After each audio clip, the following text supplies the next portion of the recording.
of the individuals during this broadcast are their own, and may not be the opinions of their group or other organizations they may be involved with. All medical advice during our broadcast is not a medical opinion and should be checked with your medical physician. Hi, I'm Timmy. And I'm Mary Jane. He's the newbie. And this is the show where we tote cannabis talk from both sides. Is that even possible?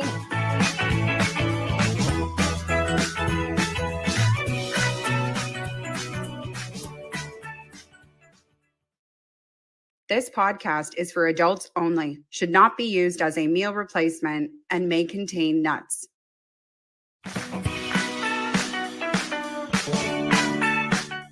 Hello and welcome back to another episode of The Newbie and the Doobie. I'm Batman, the newbie. And I'm MJ, the doobie. You sound like you got something stuck in your throat there, newbie. Long night of fighting crime. Oh, that's what it is. You look like you've been eating a little bit. And I can see it in your cheeks. Well, you know, I'm just cool. That's what it is. Man, I'm just going to say that is one of the creepiest babies I've ever seen. Wait, this is my mask that I've been wearing in the store for the last couple months. You need a new mask worker. I get ID'd everywhere. Hey, so what do we got on today's show? Well, here, let me take this off. I can't really breathe under here. I can see. Well, I know we've got the high five list. Yeah, we do. We've got Word of the Week. Yeah, and our friend Martin Franks will be joining us with the Doober Minute. Oh, that's awesome. I love Martin. And of course, we're going to be teaching Timmy. And I love teaching Timmy. Yeah. When is he coming? Soon, hopefully. All right. Yeah. Well, while we're waiting for Timmy to arrive, Batman and MJ will continue this show. That's right. Are we celebrating something today? We are, aren't we? We are. Today is Embrace Your Geekness Day. This is what it is. I'm going to stick this in my hair while I... I'm trying to decide whether or not to do this voice for the entire show. Okay, so what is Embrace Your Geekness? Well, you and I actually did some research into geek, because at first we were like, well, we're not geeks, we're cool, which is what cool geeks. Well, we learned very quickly that the word geek and the word nerd are two completely different things. So when you think of geek, don't think of, the nerdy person that you know. Right. So we actually looked up the definition. You did? So we knew. Well, I did. I didn't. I do research for these shows. Well, see, that's funny. See, I look at it like it's a noun, right? You could be a geek. Mm-hmm. And it's also a verb. You could geek out on something. And I think all of us geek out on something. It can also be an adverb. Oh, what's that? And wait, I don't know what an adverb is, but an adjective, a description word. So it's like you're a geeky person. That's an adjective. Okay. I'll take your word for it. The amount of learning that goes on this show is outstanding. That's awesome. That's awesome. At first, though, we weren't quite sure because we weren't kind of sure, like, what is geekiness? Do we want to take this as the theme? Mm-hmm. But then I looked up this. Let me tell you the definition. The word geek was originally used to describe eccentric or non-mainstream people. The word typically connotes an expert or enthusiastic, obsessed with a hobby or intellectual pursuit. Now, I'm going with the eccentric, non-mainstream people and the obsession part. That's what we wanted to highlight today. I wouldn't call it an obsession. I would call it a love. I'm obsessed. I'm not obsessed. You're obsessed. There's no way. With buttons? I would say slightly. You know what's funny is I was trying to think of, what does MJ love? And see, love. Not obsessed. Yes. And of course, onesies. because like Of course. I have like a whole closet full of onesies. I have worn most of them. Yes, you have. And buttons. I've loved buttons ever since I was young. I think I was given one as a gift. It's on here somewhere. My very first button was a button of Roger Rabbit. Nice, classic. Right. It's from like 89, I think, like that, which is super cool to still have it. But I didn't realize. 1989 was also the year that the best Batman movie in the history of the entire world came out. Just a little side note. Look at that. Okay. So I didn't actually realize how many buttons I had until I rounded them up for this podcast. What did you round it to? 1,000? I didn't count, actually. My kid came in the room and was like, "What are you doing?" And I was explaining to him that I was, building my outfit for the podcast. And he said, that's like a bulletproof, like an armor, a vest of buttons, that he said I'd be safe if, I mean, I feel safer already because I'm in the presence of Batman. Right. And because I don't kill anybody, I would only be able to punch the buttons, not shoot the buttons. Yes, well, don't punch me because that would hurt. Buttons are notorious for opening up and pricking you on the inside. Citizen, you have no worries. Good, thank you. I only am after the criminals. Now, I do realize at this particular moment that there are people who listen to the podcast and don't watch it and are severely confused about what exactly it is that is happening on the other side of the table right now. Well, I think they just think that Batman's on the show. Right? And as they should. Because you are Batman. Because I am Batman. The newbie. As, to be fair, as a superhero, I have not consumed cannabis or any regular medicinal pharmaceutical drug. I need to have my mind 100% clear. Not even coffee, folks. Not even coffee. Not even pop. Yep. Water. Just water. I literally just drink water. I'm laughing, but it's so true. It's true. Right? Yes. It's the best drink ever. That is a fact. Fun fact. Well, here's the thing. Growing up, I don't know what it was like in your life, but the word being a geek and having those obsessions, something happened over the years. Like if you were obsessed with comic books when I was in school, and yes, I read them, and I always wanted to be a superhero. So then I went into this intense training program, and then I gained a lot of money, and then I was able to become a superhero. I thought you were going to say muscle. It's not everybody's path, but it's mine. But here's the thing. Used to be made fun of, but then now it's almost like the minority are the people that don't watch Marvel movies and DC movies and read comic books. That whole Comic-Con fandom that used to be seen as you're the geeks.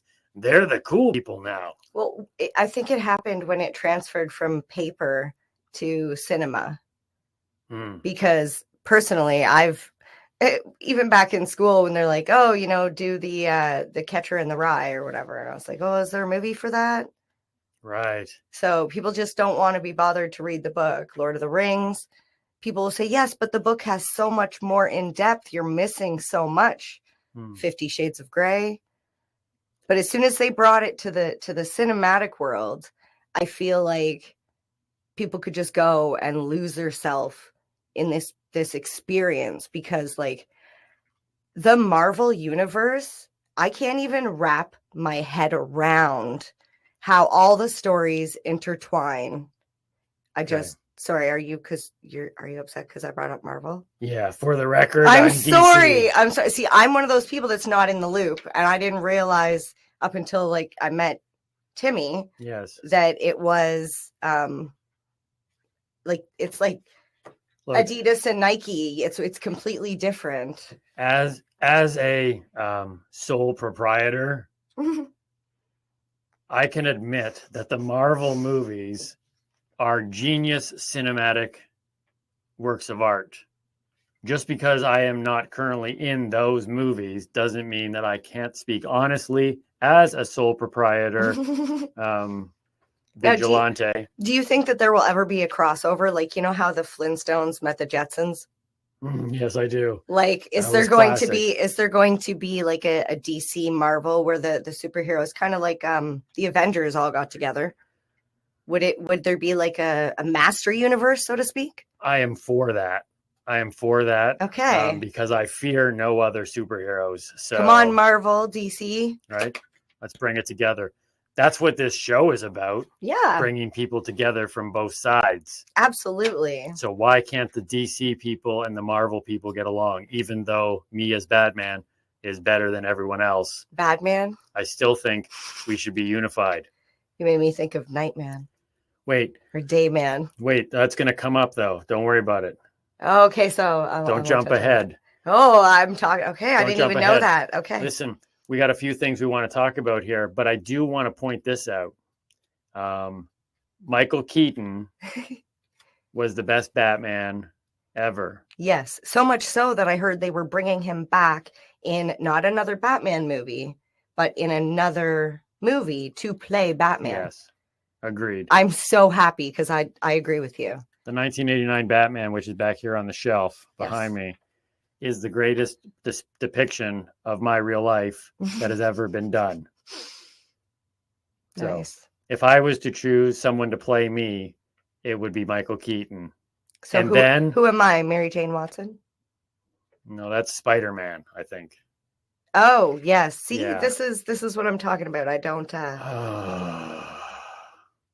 that was a joke. Come on. Is it not Vicky Vale? All I do is battle. Tell me it's Vicky Vale. It's just me and the Jokers constantly. Always another Joker. Okay, so that always wondered me. What you have a Joker and then you have a Riddler. They're pretty much the same thing. No, were they like related? We have the newest one I used to battle the Joker, and then I had the Riddler, and now I got Dad Joke Guy. And he just tells dad jokes. He's not nearly as funny as the Joker. Oh my God, I seen him. He makes his kid cry. Yeah, he's better than the Riddler. Mm. So embrace your geekiness, whatever it may be, whether it be buttons or Batman or whatever it is.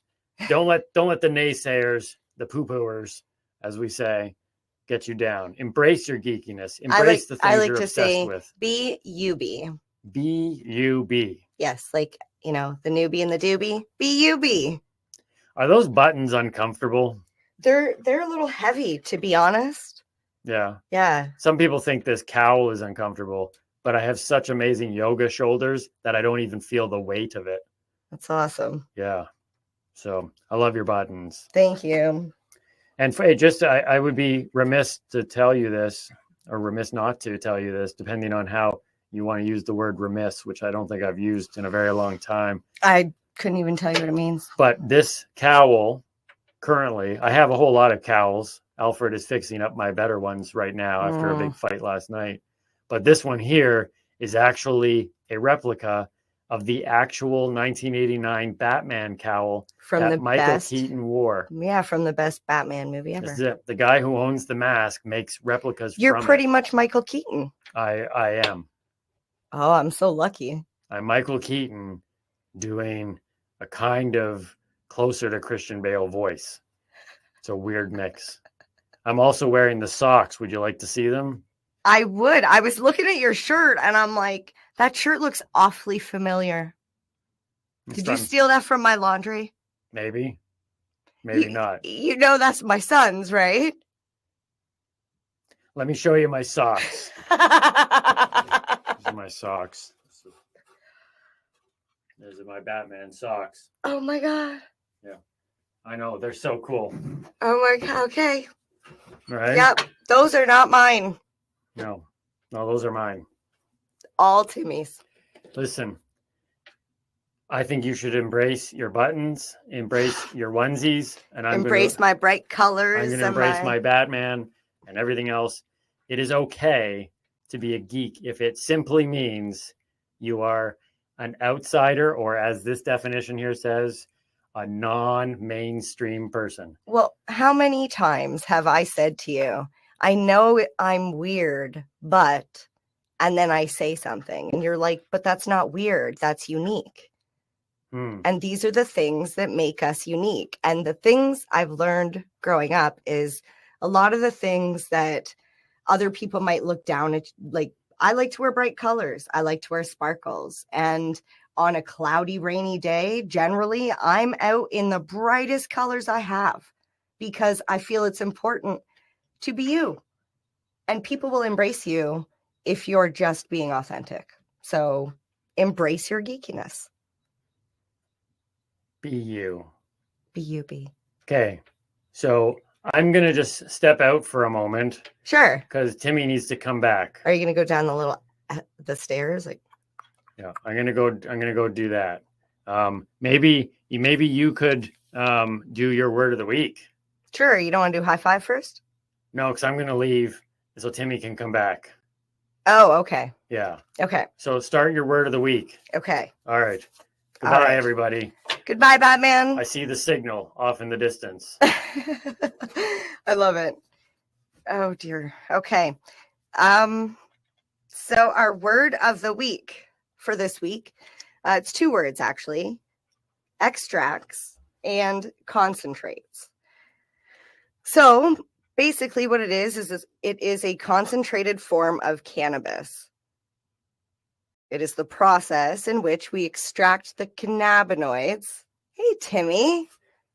Hey, MJ. That's funny. I could have swore I'd just seen Batman wearing the same. Batman was here? He was. What? Yeah. But wait, why does your name tag say Batman? Because I've always wanted to be Batman. That's so awesome that he was here. I'm sorry you missed him. Oh. And you missed the beginning of my word of the week. Man. First it was Pokeroo, then it was Batman. I just can't seem. Can't catch a break. Oh, well. Okay, so the word of the week we're on is word of the week. Extracts. Okay. Which is also known as concentrate. To concentrate. No, not concentrate. Not concentrate, but concentrate. Yes, so it's a concentrated form of the cannabis. So what they do is they extract, that's where the extract comes from. Mm-hmm. They extract the cannabinoids through a process of generally heat.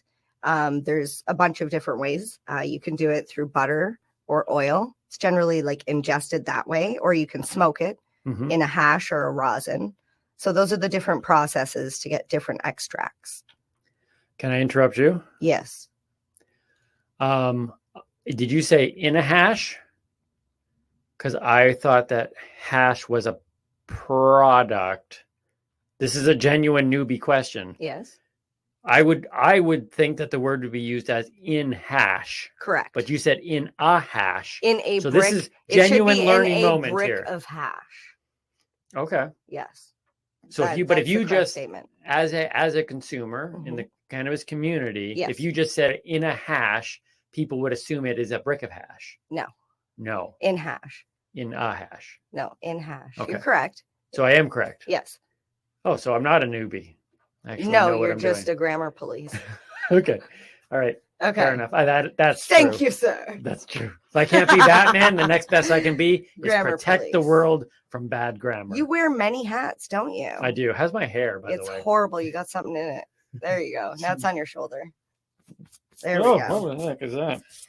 Okay, so sorry, I've just been working on the yoga.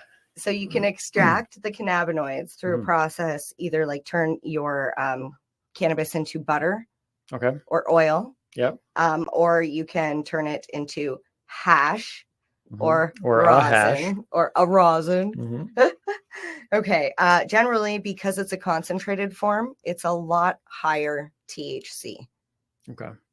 And a lot higher everything because you're taking it and turning it into a concentrated form. Right. Let's see. So, for example, record percentages for THC on flower. Flower. Okay. Yes. Flower is like the bud or the nug. Yes. Which we learned a few episodes ago. Last episode. 2 episodes. I can't remember. I know it all blends together, but I remembered nug, bud, flower. Yes, that's correct. So let's see. So it's about 30%. There was one that was tested at like 40 something %, but I think there's some inconclusive evidence, and I'm going to call hashtag bullshit on that whole 42% because I don't believe what I read. After all, like you have your three source rule. I did more than 3. Okay. And I'm just, until it's proven again, I'm going to say 30%. However, like if you go to the store, the cannabis store, you're looking at about 25% THC as like, this is just flower. But now if you're looking at concentrates, you're looking at about 70% THC to 90% THC. So you're going to use a lot smaller. Right. But it's going to hit you harder and faster. Exactly. It's because like you can't just take a whole piece of hash and, roll it into a snake and put it onto your joint. A snake. Or snake. A hash snake. A hash snake. Yes. And put it onto like a paper with your weed and smoke it and expect to have the same sort of high. You're going to get a lot more THC in that, and it's going to give you a bigger bang. Right. So be careful when experimenting with concentrates, especially in dab rigs. This is my own personal experience. This is why I like my little shatterizer device, because you basically, when you push the button, it activates the device and it heats it up just long enough that I can get what I need. Whereas if you use a dab rig, you have this really hot bowl and you have to put the concentrate in it. And if you take too big of a chunk, it just, and then you, for those that didn't see, you just put it in the bowl and it all like you smoke it. Wait a minute. And then, what happens after you go? Then you go, and you get start all sweaty and coughing. And I was at a Christmas party. My coworker knew it was my first time dabbing and thought, I was a better salesperson than they were. And I got like better praise at work. And they thought they were going to be, I'm going to get her. It happens a lot with people that are like, oh, you've never dabbed before. And they think they're being like a smart ass or something. And he gave me too big of a chunk. I literally, my boss had to bring me a fan and I started stripping down at the Christmas party because I was so hot. I felt like I was going to pass out. And my boss brought the fan and put it right in front of me and plugged it in. And that was the joke for the next, MJ stripped down at the Christmas party and she didn't even have anything to drink. Well, if I had a nickel for every time that story was told about me, I would be one wealthy man. That's funny. The story ends with, and then I don't know why, but I ended up in my bra. True story. Oh, I know. No, but it's that. Okay, so if you're going to dab responsibly and don't do that to people. No. Especially if it's their first time. Be considerate. Right. Because you could turn somebody off of the idea of dabbing forever, because I'm telling you, it's scary. Yeah. Too much THC at once if you're not. Well, I think that's, to be fair, I think that's one of the things that that we're trying to do here. What I found interesting a couple of days ago, or whenever it was, we were talking about what it is, who it is that you want to deal with. And on some level, it's kind of like when you watch this show, it's kind of like, okay, so MJ wants to educate, or talk to cannabis users, and Timmy's going to talk to the non-cannabis users. It'd be kind of like, right. But really, I think because you actually deal with both those in and outside the cannabis world, but I actually see that you're actually much more focused on educating those outside to say, look, there, once again, it's all this misunderstanding and people can get into trouble. And then when they get into trouble because they don't have the proper information, then they demonize and they don't ever go back, when really it's not the problem of in this case, the substance, but it's in the lack of education prior to using it properly. Absolutely. See, this is why, so when they first legalized edibles and they said all edibles are going to be 10 milligrams of THC per package.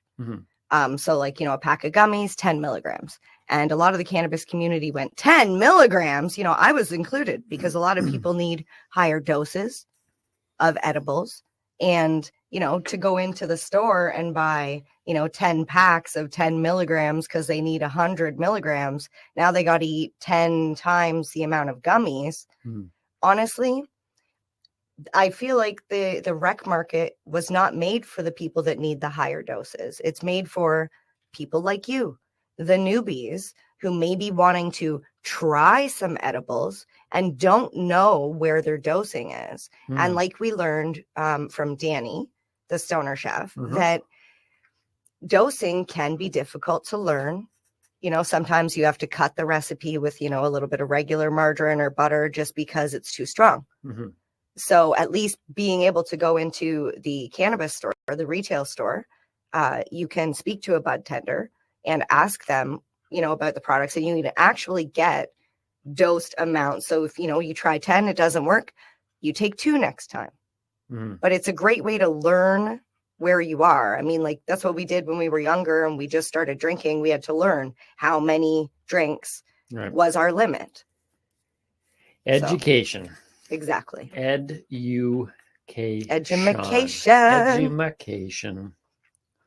It's wonderful. Oh, that's a bad That's sign. a bad My sign. computer's just gone down, and we were going to actually need that that's funny. later on. So Nice. I tend to run my batteries pretty low. Yeah, you do. Yeah, and my gas. Well, let's move on. We'll figure that out later on. But no worries. Easy so breezy. let's do my high five list. High five. High five. All right. All right. High five down low. Yeah. So on Geekiness Day, and as you know, I brought in actually greatest movie ever, 1989 Batman. Today's high five list was pretty basic in terms of its principle, but I really want to express my opinion in this regard. Okay. So this is simply Timmy's high five superheroes that aren't Batman, because Batman's the given, right? So there's Batman and a gap, a lot of superheroes, a gap, and then Superman. So like there's like this large gap in the middle of superheroes followed by 2 gaps. So the greatest superhero is not Batman. Are you ready for this? Okay.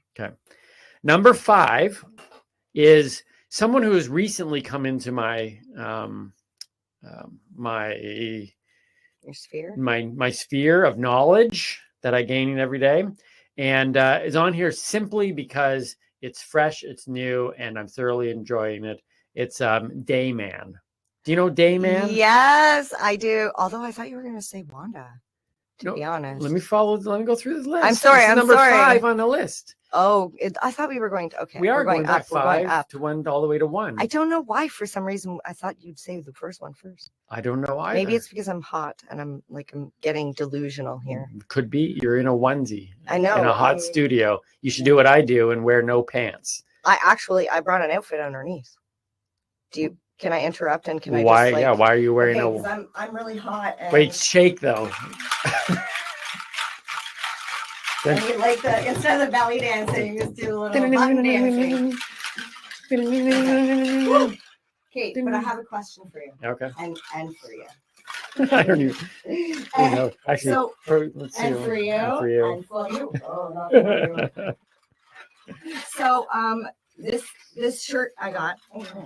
This is going to be our most popular episode ever. Thank you for those that are watching. Please like and share with your friends. Don't put your foot on that. You might get hurt. Okay, so this shirt that I'm wearing. Yeah. I don't know if it's a shirt or a dress. Okay. Oh yeah. Yeah. It could be both. Right? Yeah. Okay. Yeah. I just thought it was like a slip. Well, this is the thing. I don't know. So I wear it both ways. Like, is this a shirt or a dress? I think it's a shirt. It's a shirt. It's okay. a crop top. Okay, Almost. yeah. I mean, it could be either. Let's be honest. I like how you have to one up me though. Like, yeah, it's basically what I do. It's like, oh, she brought her legs out. I see. People ask, "Hey, why did you get into comedy?" And it's because I need to be the center. It's what I do. So, do you want to one up me? Best podcast episode ever. Right? Okay. Here we go. So the Day Man. Yes, You feel comfortable now? I do. I feel like we're both gonna, by the end of this episode, we might both just be sitting here. You wearing like It is still warm. you wearing an eye mask and me wearing Woo! Batman socks, and then clever camera positioning at that point. So, okay, so we're on Timmy's high five superheroes, not Batman. Number 5 on the list is Dayman. He is actually from the TV show Always Sunny in Philadelphia, something we just recently discovered, and I feel horrible for just recently discovering it. Well, you just recently discovered it. I had seen episodes here and there, we just watched the whole thing on Disney Plus of all places. What an amazingly dark show. You want to talk cancel culture? I'm not saying they should cancel the show. Please don't say do not. But I'm saying they touch on every topic that is taboo, cancer, adoption, anything and everything. They do it in a way that makes you laugh and shake your head at the same time. Yeah, it's brilliant done. So there's a character on there, Dayman, who he's fighter of the night man, right? The Dayman, the Dayman, fighter of the night man, champion of the sun. You gotta see Master it. of karate and friendship of everyone. Anyways, so check out Dayman. You can just Google it, Dayman. Okay, that's number 5. Number 4 on my list is the Scarlet Witch, which is so WandaVision. If you haven't seen WandaVision, must see TV as well. Yes, you did make me see it. I can't say make me see that because you were watching it and you just went on and on about how awesome it was, and he wasn't lying. It was okay. Like I enjoy brilliant writing, and people who sit there and think comic book movies and comic book shows are just kind of like whatever type of thing, like for kids. The writing in this is amazing. In fact, the first 3 episodes, I give these guys they could have lost audience, and they probably did, because the writing took you down this route where you're just like, well, it was like watching Pleasantville. It was weird. It was like watching Pleasantville for first couple episodes, but then something happened that was so like on the edge of my seat. I was like, oh my God, what was it? Episode 3? Yeah, episode 3 or 4. 3, stuff started happening. Yeah, the end of episode 3. If you haven't watched it, I don't want to tell you anything. No. But watch WandaVision and just bear with the first couple episodes. It is worth it. Mm-hmm. And it is that show. Up until that point, I watched the entire Marvel universe a couple times with my son. And I love the Marvel universe. But it's still Batman and then the Marvel universe. Let's keep that clear. But you guys went through the whole we went them in order. And I thought Black Widow was my favorite female superhero. But behind Wonder Woman. It's a whole long thing. But you did the timeline order in the Marvel universe. We did the timeline. We also did the cinematic. Yeah. Oh. So, but then WandaVision made me fall in love with Wanda and the Scarlet Witch. So she's now up there as number 4 on my list. Number 3 is Iron Man, who I never knew anything about until Robert Downey Jr. Yes. Put on the Iron Man suit years ago, almost 20 years ago, 15 years ago. He created that role. Number 2 on my list is Wonder Woman, classic. I wasn't sure about Gal Gadot because I am like original Wonder Woman, like TV show Wonder Woman. Like she was like growing up as a young, teenage boy. Linda Carter was like the thing. Mm-hmm. Well, she wasn't the thing. There was a whole other TV show called The Thing. But anyways, the point is that, but then Gal Gadot came in, and I have yet to see 1984, I think the movie's called. Okay. The most recent one, but I will. But anyway, she's up there. She's got an invisible jet, for goodness sake, and like a lasso, and even her name is just awesome. Gal Gadot. Gal Gadot, yeah. Like that name. Wonder Woman. Yeah. Didn't we just see her in a movie with Galifianakis and Fisher? Yeah. I don't remember the name of the movie. Something about the neighbors or something. Joneses, Keeping Up with the Joneses. Oh, that's right. And number 1 on my superhero list, on Timmy's high five list, that is not Batman, is Wolverine. Wolverine there's probably a gap between Wolverine and the next. But let me just say this, because I want to make sure that we get Teaching Timmy, because I'm excited. You've been telling me all about Teaching Timmy. It's pretty We got to get to Teaching Timmy. But I believe that there is a reason why Wolverine, who was played by Jackman for 17 years, and Iron Man, who has been Iron Man for I don't know how long, and why Batman has been able to reinvent over and over and over again. Why there's such a love for these characters in particular, 3 of them on my top 5, 3 of them in the top 4, is because they are relatable. Guys like Superman served a purpose when everybody felt weak and they needed that. Superman. They needed that guy. But what I love about Batman and Iron Man and Wolverine is that these are guys who, in fact, more so than not, show their flaws. These are people like what's Iron Man? What's his alter ego? Who's the guy? Tony Stark. Tony Stark is not actually a lovable guy. He transitions through the movie. Bruce Wayne is a tortured soul. Wolverine is an angry, frustrated, doesn't want to live forever, like as long, he's almost eternal in the way he heals. He's not eternal, but anyways. But these are people that I think we can all really gravitate to. Superman's just a geek. Superman's an alien. He's not even one of us. The point is that I could be Batman. Aren't you? I could be Batman. Well, no, with money and more workouts, a few more workouts, not many more. I could be Batman. That's what's intriguing to me. Oh, because he's a human. You could be Iron Man. Just anybody. Yeah. So anyways, those 3 characters, but there you go. That's my top 5, my high 5 list: Dayman, Scarlet Witch, Iron Man, Wonder Woman, and Wolverine. And then of course, because Batman's not on the list. So when I suggested earlier about Blunt Man and Chronic. Yes. I have to bring this up because I was a little hurt myself. Yes, I know. You were like stormed out of the room. You acted like you didn't even know who they were. No, I knew who they were. I just dismissed them as real superheroes. I thought it was because they were 2, but now that I hear you have Dayman, I definitely know that it's not, because you didn't even mention Nightman. Well, you did, but you just said he was the fighter of the. I guess Nightman wouldn't be a superhero then. No. Okay, I take it back. Good list. All right. Yeah, thank you very much. High five. All right. So right now we are going to actually quickly bring in our friend, because we're not teaching Timmy yet. Okay. I was getting all. I'm so excited. I know. I'm excited about this too. I forgot about the Duber Minute. Right. We've got the Duber Minute right now. Now, a few episodes ago, we introduced our podcast friends and family and world to Martin Franks, our cannabis-using Uber driver down in SoCal, is what he calls it, SoCal. And we had met him at a comedy, went down there for the Clean Comedy Challenge at the Ice House in Pasadena. Yep. And we were excited to have him back. We've asked him basically, can you come in once in a while and just share a thought? And so once again, ladies and gentlemen, this is the second episode of our Duber Minute with Martin Franks. Hey guys, what's happening? Martin Franks here on the road. Just checking in. I was thinking about something I want to share with you real quick.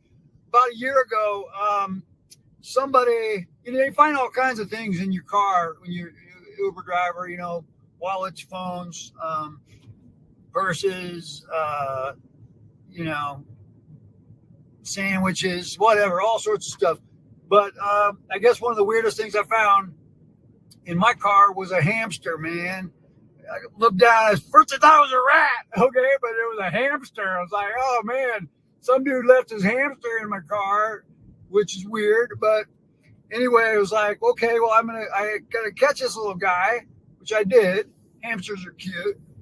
And I gotta, release him back into the wild, And then I thought, wait a minute, where do hamsters even come from? Are they like, from the country or from the jungle? I mean, what's their natural habitat? What's their environment? A hamster. And it's like, I don't know, man. It's like, whoever thought about that? Where does a hamster come from? Then I started thinking, wow, is a hamster even real? It's just like, or is it some sort of manufactured, organic, creature from a lab, right? It just got weird. I just had to get that thing out of the car at that point, so I pulled over, I let it go in the park. I hope it's okay. But Anyway, just makes you think, man, about life and, you know, biological creations and such forth. Heavy stuff. Anyway, that's it. That was just my thought for the day. I got to keep it rolling. Martin Franks out. You know, I don't know if there'd be anybody else in the world that I would prefer to have pick me up in an Uber. I am so, like, I have so many questions. Is that where hamburgers come from? Like, is that where ham comes from? Yeah, see, I've never really thought about that. See, that's what, Martin Franks brings to the table things that I have never considered before, right? I think, well, some people might have considered that. Maybe. Martin did. He must make a mint off of tips. Wouldn't you? Now, however, the conversations, oh my God, the conversations that you could have with him. No, here's the thing though. So he finds a hamster. That's a weird thing. The hotel room that we recently stayed in, I found a Cheerio on the floor. I thought that was weird. Even more weird, there's no shower head. Yeah, no shower head and a Cheerio on the floor. And then it was like, wait a minute, did they even clean this room? I'm a little worried because now it's the morning and I went to have a shower and there's no shower head. Listen, it could have been worse. It could have been a hamster in the bed. Right? We have stayed at worse. Oh, yeah, we have some stories. So Martin Franks, his information is going to be in the descriptions below here in the podcast and on YouTube. And one of my favorite people. And once again, great insight. Yes. Into the real workings of what are the deep questions in life. There's so many. Why are we here? How did we get here? And what are hamsters? What is that hamster doing in the backseat of my car? So many great questions. Yeah. Martin Franks, our Duber Minute. We'll bring him back again. Yes. So. Yes, teaching Timmy. I don't know if there's something I get more excited about than teaching Timmy, because I enjoy learning. And when you bring this kind of hands-on experience, I'm ready to go. So, and this is the segment that stresses me out the most. I don't know if you know this, but I probably have voiced my displeasure a couple times where I'm like, what am I going to teach you? Tell me, what do you want to learn? And you're like, I don't know. If I knew what I wanted to learn, I would have some semblance of knowledge. Right. So, and I come with old school knowledge too, because I've been smoking before it was legal. Yeah. That button's on there too. I've been smoking before I was born. That button's on there too. I actually was, because my mom smoked when she was pregnant. So guilty. Anyways. So today, I want to talk about the fact that, cannabis, now that it's legal, you can literally go into a cannabis store if you're of legal age and purchase. I just want to show these. These are like, I feel like this is what we as cannabis consumers have been fighting for this entire time. They are a pack of joints. Yeah, when you showed this to me, I was super impressed, and I'm not even like anxious to try one, but I was like, that is a cool package. I opened the wrapper like you would a tobacco, like a cigarette pack, and I opened it, and there was the foil in it, and literally, there's joints in here. Look at how perfectly rolled those are. Almost as good as when I rolled my first one, eh? Almost. What episode was that? Like episode 4 or something like that? I don't even know, but it was a good roll. They're not very big, but for 3.5 grams, remember we learned 3.5 grams is normally about $30. Yep. Depending on the store, you can get these for about $25 plus tax. So it's around $30 for 3.5 grams. And you don't have to worry about papers or rolling it or pipes, or it's literally ready to go. All you need is a lighter or a pack of matches. It's like if I was a consumer and someone would say, "Hey, you got a spare joint?" I'd be like, "Now you got to make sure that they're of age, though, because you don't want to get in trouble for giving a minor." But yes, you can share. It just seems so fancy. It doesn't it, and you feel elegant smoking one. I feel like this is like when before legalization, I used to say like I want to be able to walk into a store and buy a pack of indicas or a pack of sativas and whatever I want. Are they going to get those things like how they have the them. big long stick. Mimi Cannabis. Like Mimi's jewelry. Remember Mimi Cannabis? Yeah, Mimi. She has Mimi's joint jewelry, I believe it is, and she has little rings that look like snakes that hold like little roach clips. Then they've got like those. I think they're called the Audrey. Yes, it was Audrey Hepburn. Yes, it's called the Audrey. She took some to Kelly's Green Lounge, and Kelly almost sold out immediately because they're such a huge hit. Yeah. And it's on my list of must-haves. I definitely need to get one. I would have one just to hold it. But see, my point is, this was not always the case. Case. Nice. We weren't able to just, go and get something that was ready to consume. Right. You had to get the bag, and then you had to figure out what to do with it from then. Mm-hmm. Now, cannabis consumers, I believe, what's the word? Do you remember? I said this the other day. Have a lot of ingenuity. Ingenuity. Yeah, we did. We figured out it was ingenuity. Because I thought they were ingenious.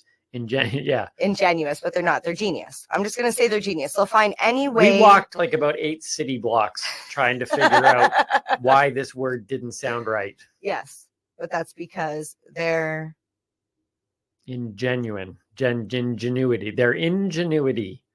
That should be the word. We should do that for word of the week one day. They're full of ingenuity. They're full of ingenuity. Ingenuity.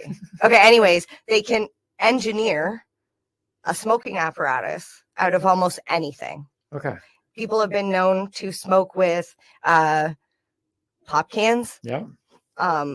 Bible paper. I'm sorry to say. Careful, don't spit your water out. A long time ago, the cigarette packs, the foil from the packs, used to be able to heat them up and separate the rice paper from the tin foil. Okay. And you could use the paper from that to roll a joint. Right. And chances are one of your friends, if you were smoking weed, had a cigarette pack. Okay. So there was always a way to find a way to consume. So today I'm going to teach you one of the methods of consumption was how to make a bong. Right. So if you don't mind grabbing from the shelf there, the red. No, leave genome.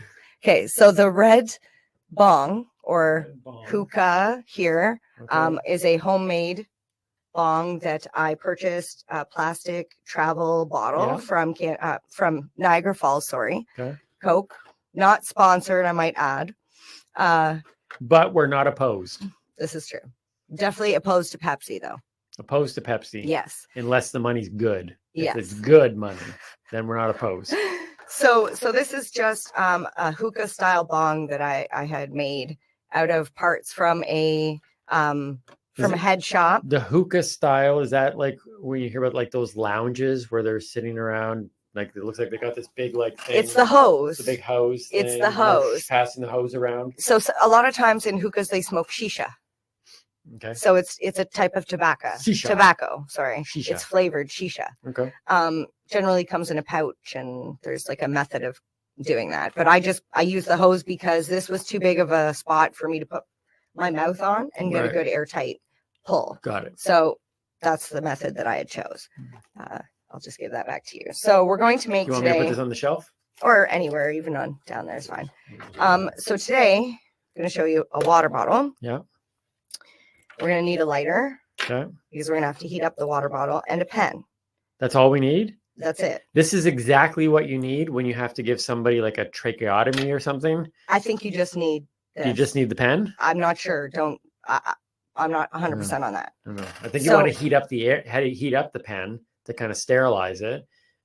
I don't know. See, this is. I thought these were the 3 tools needed. I could be wrong. I'm not an expert in that. We're making a bong right now, so I don't know about tracheotomies. Okay, on next episode, we will do teaching Timmy a tracheotomy. With a special person to come in and teach you? Did you not hear me say this part stresses me out? No, but we'll need a special person to be the ones who will allow us to do the tracheotomy. No more asking you. You don't have a say in what I teach you anymore. Fair enough. So, for the record, you have taught me to roll a joint. That's correct. And you've taught me weed math. Yes. And today, I'm going to teach you, now that you know how to buy your cannabis. Buy my cannabis. You're going to roll a joint. Your cannabis. You're going to learn, if you can't have papers, how are you going to consume? Now, chances are like, MJ, I don't have papers, but I'm going to have a water bottle, a lighter, and a pen. Who doesn't? Well, sometimes you just got to be ingenuitive. Right. Okay. So first point I want to add is anytime you're turning something into a smoking apparatus, you need to be aware of what you're using, because there are carcinogens in plastic and metals and plastics and wait, did I say that? Yep. Okay. So anyways, I made sure that the pen cap was metal. Okay. First and foremost, because we don't want plastic, because I'm going to use this as the bowl for the cannabis. Oh, wow. So the lid is if you were in a desert, it's and, going and to you go. had a pen, you'd be okay. I would be all Well, right. you still need. I need the weed. I need the weed. So basically, I'm going to do this. The weed desert. And put the pen lid on top, upside down. Okay. But first, I need to make my hole. Okay. And in order to make the hole, you're going to want to measure first where the pen is going to go in, because it has to go on a certain angle, so that way when you consume, Oh my goodness, I can see what's about to happen. it's not going to be like this. Yeah. It's going to be like this. Okay. It can't be too far like this. Yep. Or else you're going to have a water problem. The bottom of the pen needs to go into the bottom of the bottle. Yep. So it's really interesting that the bottle has these like this. So you can It's count how bump, many bump, ridges. bump, bump, and then here it's got these nodes. Yeah. Almost, and then bumps. It's almost like they're saying, "Hey, man, if you're gonna put So that's. a pen through your bottle," not saying that water companies do this, Oh, but I'm saying water companies do this. Why else would they be there? What is the point of those nodes? I don't know. We don't even know if that's officially. I don't know. All right, so you're going to take your lighter and you're going to heat up the bottle very carefully, because you don't want to create too big of a hole. Woo! Or have it go pew. Wait, can I poke the hole?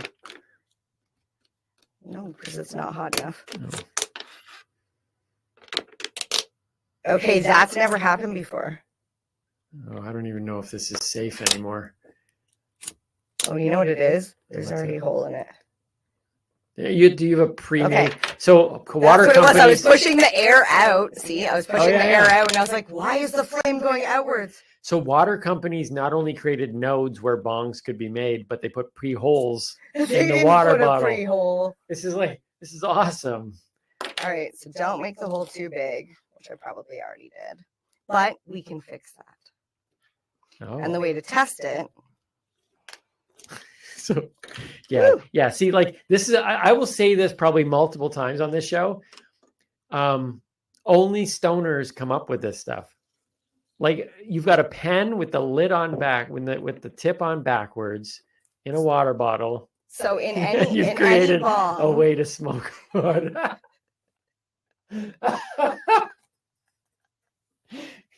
I'm glad you find this. You guys are humorous. brilliant. You look.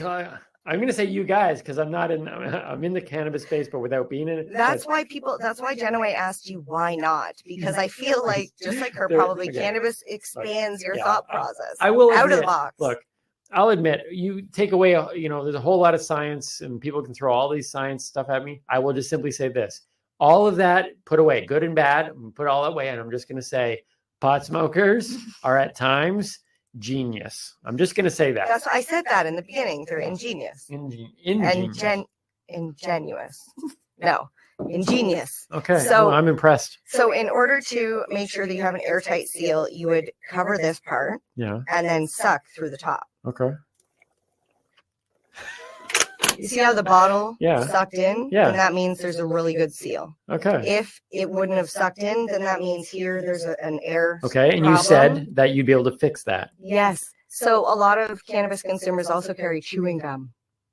Just in because case they you got to don't want make a the bad bond. breath. Okay. For like we hide it. A lot of us are closet consumers, so we Yeah. have like body spray and gum. Oh, So yeah, then you yeah. could, even if this part here is not Yeah. airtight, you can put some gum there. But then you would simply just put your ground up cannabis in here and light it, and there would be no screen, so the burnt cannabis would go down Yeah. inside. But you would just simply So you have just made a bong out of a pen, a water bottle, a lighter. yes. And this is a very quick, simple solution. Like if you need something on the go, don't, for the love of your lungs and your body, please do not use this as an everyday consumption method. Like, please. If you're going to use a bong, get glass. Try and avoid plastic. I'm not really too sure about silicone yet.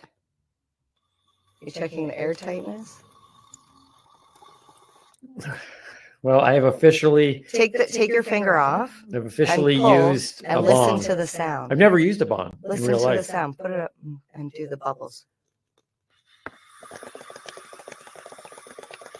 Ah, stoners love that sound. But bubble rip. But so there it is. There it is. Okay, let me just say this. Because most cannabis users have a lighter on them. Mm-hmm. In the hot weather, you're going to have a water bottle around.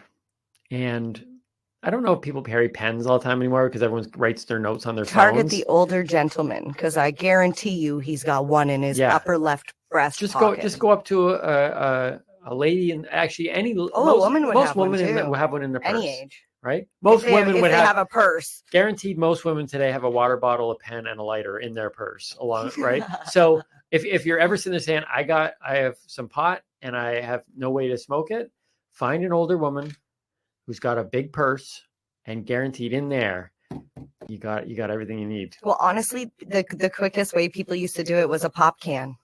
They would just dent an empty pop can and poke a couple holes in the top, like a screen, and put the cannabis right on top and smoke it out of the. There we go. Thank you, MJ. You're welcome. Don't drink that water. You never drink bong water. I feel like I'm in the club now. Eventually, maybe one day we'll get you to rip a real bong. I'm looking forward to what's next. But until then, I am taking that outside, and I'm going to do a little video. We should do a video of you using that. We'll post that on our social media. But I will put clothes on first, because. Fair enough. Yes. All right, MJ. Timmy. Another great episode. Embrace your geekiness. Yes. Be you. Whatever it is that you're obsessed about, whatever it is that you're into, just do that thing. Don't care. Why do we care what other people think? Why do we care usually what strangers think? You know how much we get bothered by strangers online? People we will never know. Timmy, I spent the beginning portion of my life when I found somebody that didn't like me. It was, but why? Yeah. What did I do? What can I change? And then I realized it's not me. It's you. I'm sorry for you. And just move on. And quite frankly, that's the way we do this podcast. Frankly. It's Franks and Beans Day, by the way, too. And oh my Martin God, Franks that's was on right. It. You just said frankly. Anyways. Speaking of Franks and Beans. Yeah. Can I say it?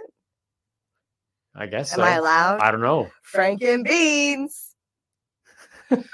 Does that not mean anything to you? No, not at all.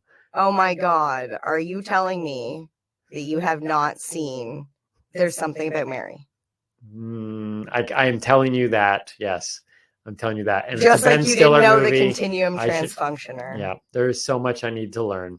Next movie. Check. Yeah. All right.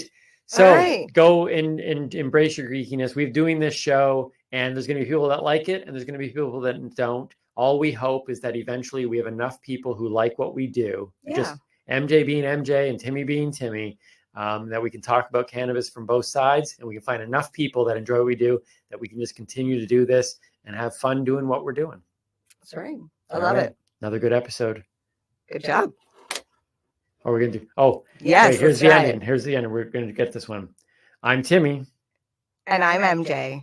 Stay lifted. And keep on laughing. Sort of did it. Not bad.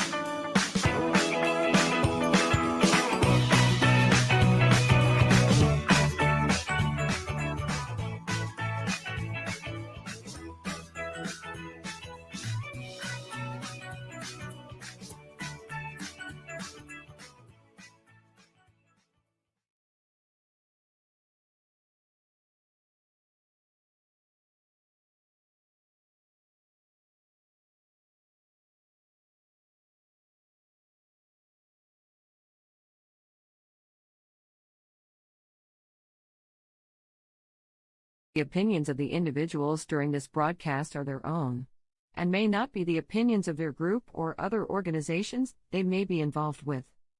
All medical advice during our broadcast is not a medical opinion and should be checked with your medical physician.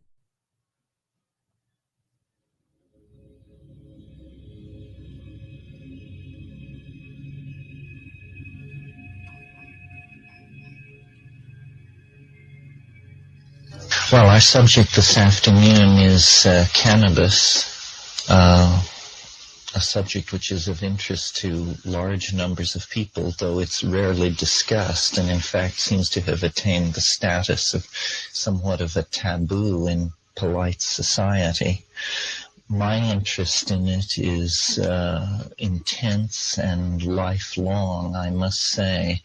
I remember when I first encountered it, within a few minutes of my first exposure to it, I realized that I was going to be able to self-medicate myself to normalcy.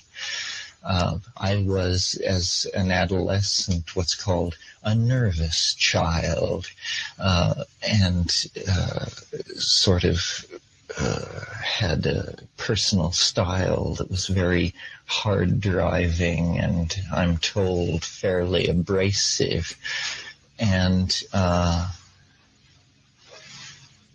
it really came with the force of a revelation that the mere smoking of a small amount of vegetable material could completely invert the structures of my personality and socialize me, as it were, into a reasonably functioning member of the community in which I found myself.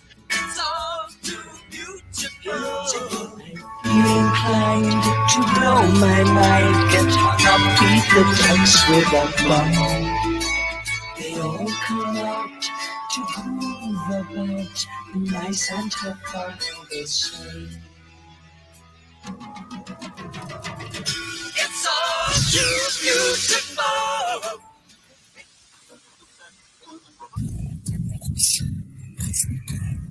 And that spells it the best. Fine stereo.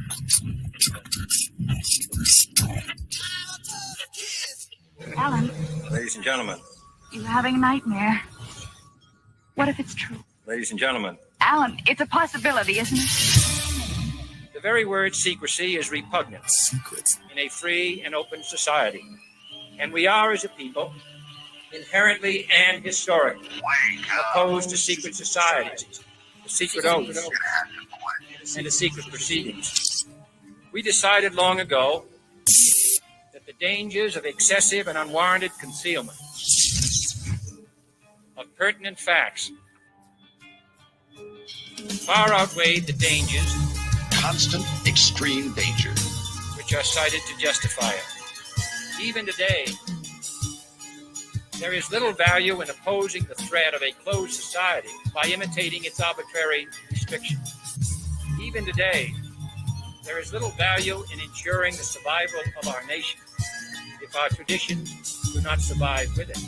And there is very grave danger, Extreme danger. that an announced need for increased security. This is Conspiracy Queries with Alan Carr.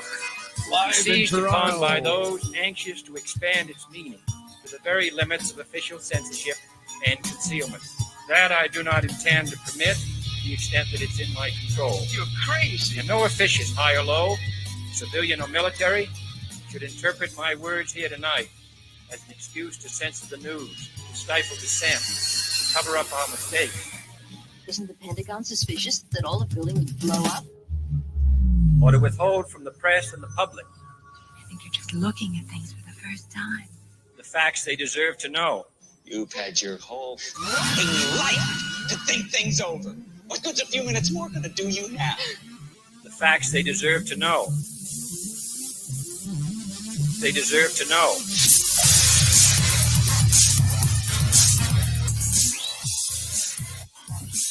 Deserve to know.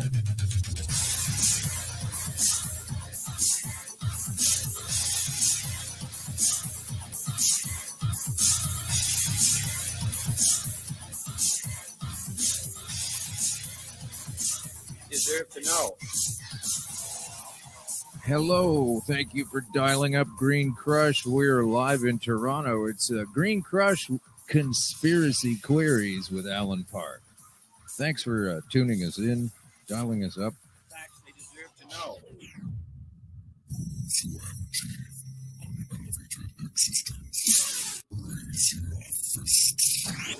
Okay, raising our fists to say, among other things, okay, that we're here to establish our rights. Hey. And we need to do that right now because a lot of decisions are being made, have been made, will be made a mess, primarily from what I've been seeing lately. My goodness, the politicians are still in control, that's for sure. Politicians and cops are in control of the transition. And what does that mean for us? Is that a problem? I don't think so, yeah. Welcome to the show. Today we have, we got to get right to business, as I've been told. I better get on top of this. We have to get right on top of giving away the things that we gave away to people. The contest we've been having lately. So I got a little thing in my throat last couple of days. I'm going to do this. Is that any better? Okay, hopefully that is something out of my throat there. Of course, you would have seen that if you're watching the show live, but you see how the sound, and it's different as the picture. Okay, so here we go with the contests that we've been having as it's written on our website. Contest time. That's right to the point, isn't it? Contest time. Contest time for Green Crush Conspiracy Queries with Alan Park. We are talking about green. What is green? Green is cannabis usually. Sometimes it's money, but on this show, it's definitely not money. It's cannabis. And crush is what it can do to your illnesses. Specifically mine. I'm a stage 4 cancer survivor, as I'm often branded by folks. A survivor. I like to think of it as a victor, actually. Because I can't believe I'm still sitting here given flashes of momentary insight into my own memory banks where some of the stuff you go through when you're a stage 4 cancer victim, you want to get victor if you get out on the other side. So I'll take that, but I'll also take survivor. I get it. People know that word. There's a TV show called that. But we do have a contest to deal with, and let's get that done now. So this is exciting because we're talking about a movie that's coming out soon that has an Indiegogo campaign, and we're going to be speaking with the creators of that film today. Our guest is Cody Langtree, and he's here in the studio. So that's cool. We got another live in-studio guest. If you want to be a guest and you want to be on the show and you have something positive to contribute, come on down. And if you don't have something positive and if you have an opposing point of view, come on down.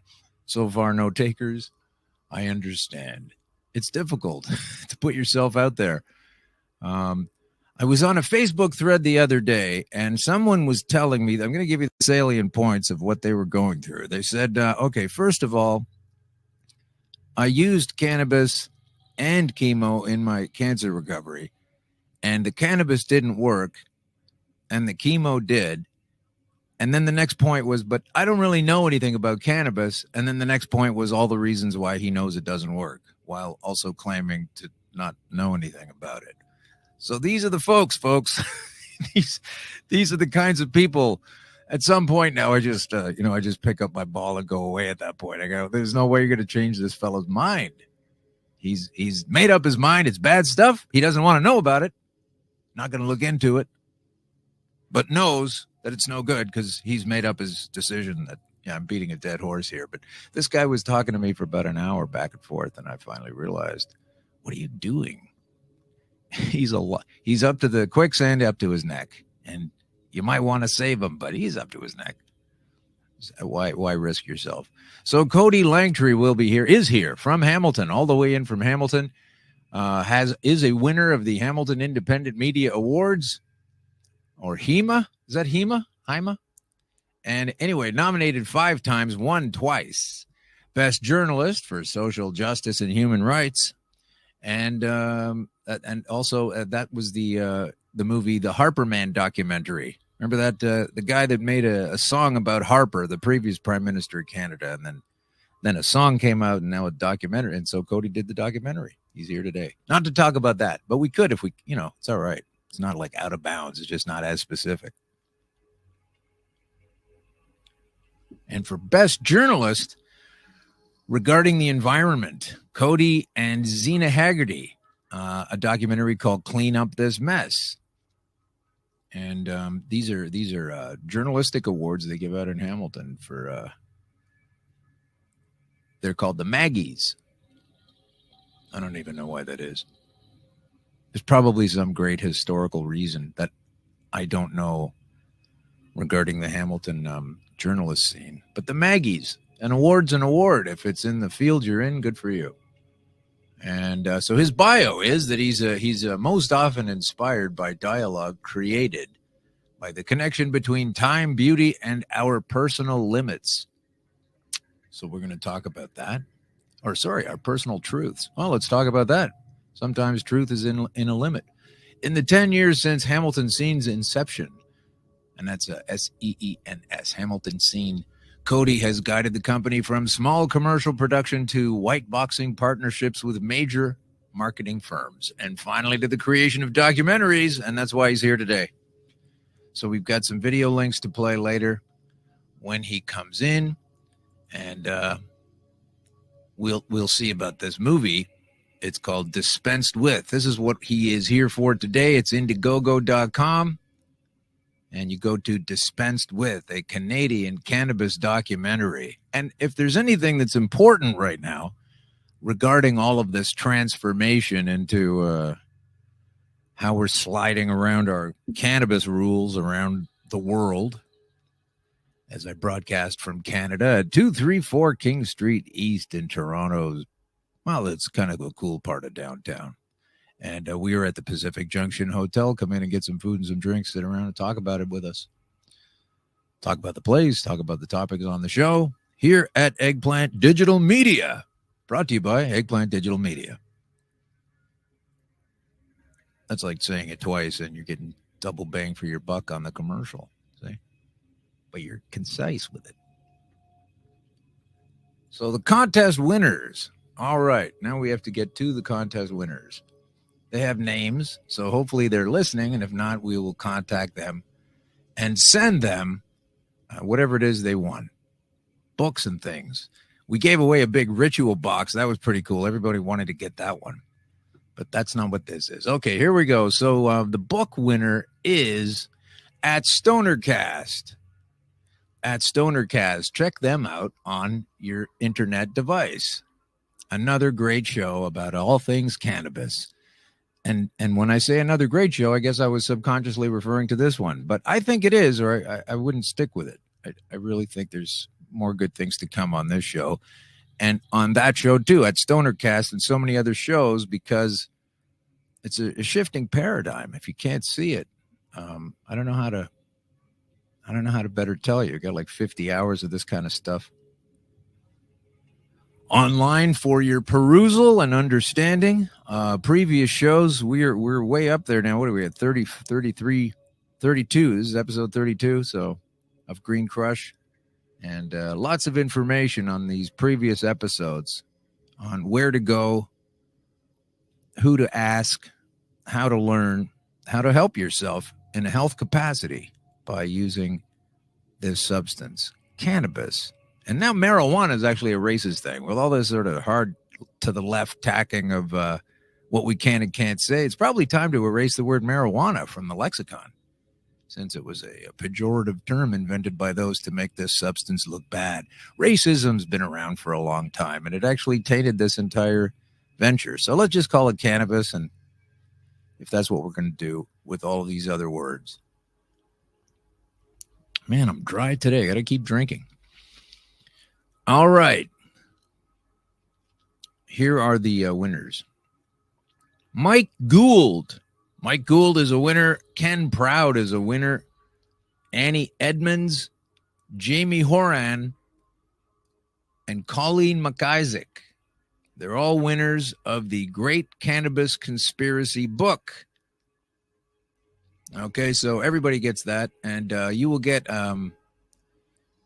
blown away when you read that book by Dr. Sam. I swear that is a great piece of work, and we're looking forward to more people understanding what's going on in the Great Cannabis Conspiracy by Dr. Sam Malachi. So those are the winners. We have more contests going on. Go to the @GreenCrushPod, thing on the internet, and check us out there. And there will be more contests. And I made a mistake. Those winners, they're not getting the book. That was just that's just for @StonerCast, and it's everybody else there was a winner of the download of the movie that we're about to see, or we're about to learn about when we get Cody in here. Was that not clear? I guess not. Okay, Kim, the producer, just making, if she interpreted it that way, I have to assume that I didn't speak it very well. So there you go. Those are the 10 folks, the folks that are going to be winning the downloads of the movie, and @StonerCast is the winner of the book. But if you didn't win the book also, then go out and buy it. You want to learn about what's in that book. So now, on with the nonsense of the day. Is really what it's all about at this point. Canada, right? We'll start here and work our way out to the rest of the world, because I live here. It's easier that way. If I start here and then I just keep moving on out, hopefully. All right, so let's see. Marijuana concerns continue to dominate the Senate debate on Bill C-45. So to sum it up, there have been several dates punted around as to when this is going to happen, and they keep disavowing knowledge of the previous date, and then they offer another date. And now it's supposed to be July 1st, but we know that's not going to happen because the cops are upset. Now the senators are freaking out because they just started to read things. Maybe they just started looking at it. But this show today is about timelines, and these kinds of information are amazing to me. But so there was an agreed to a June 7th deadline to vote on the federal government's Cannabis Act for the Senate, and they are not elected or appointed by, or they weren't appointed by Trudeau. So that debate, along with the examination of the Cannabis Act by a number of Senate committees, will almost certainly result in proposed amendments to the bill, which is a fancy way of saying this thing is riddled with nonsense. Let's fix it.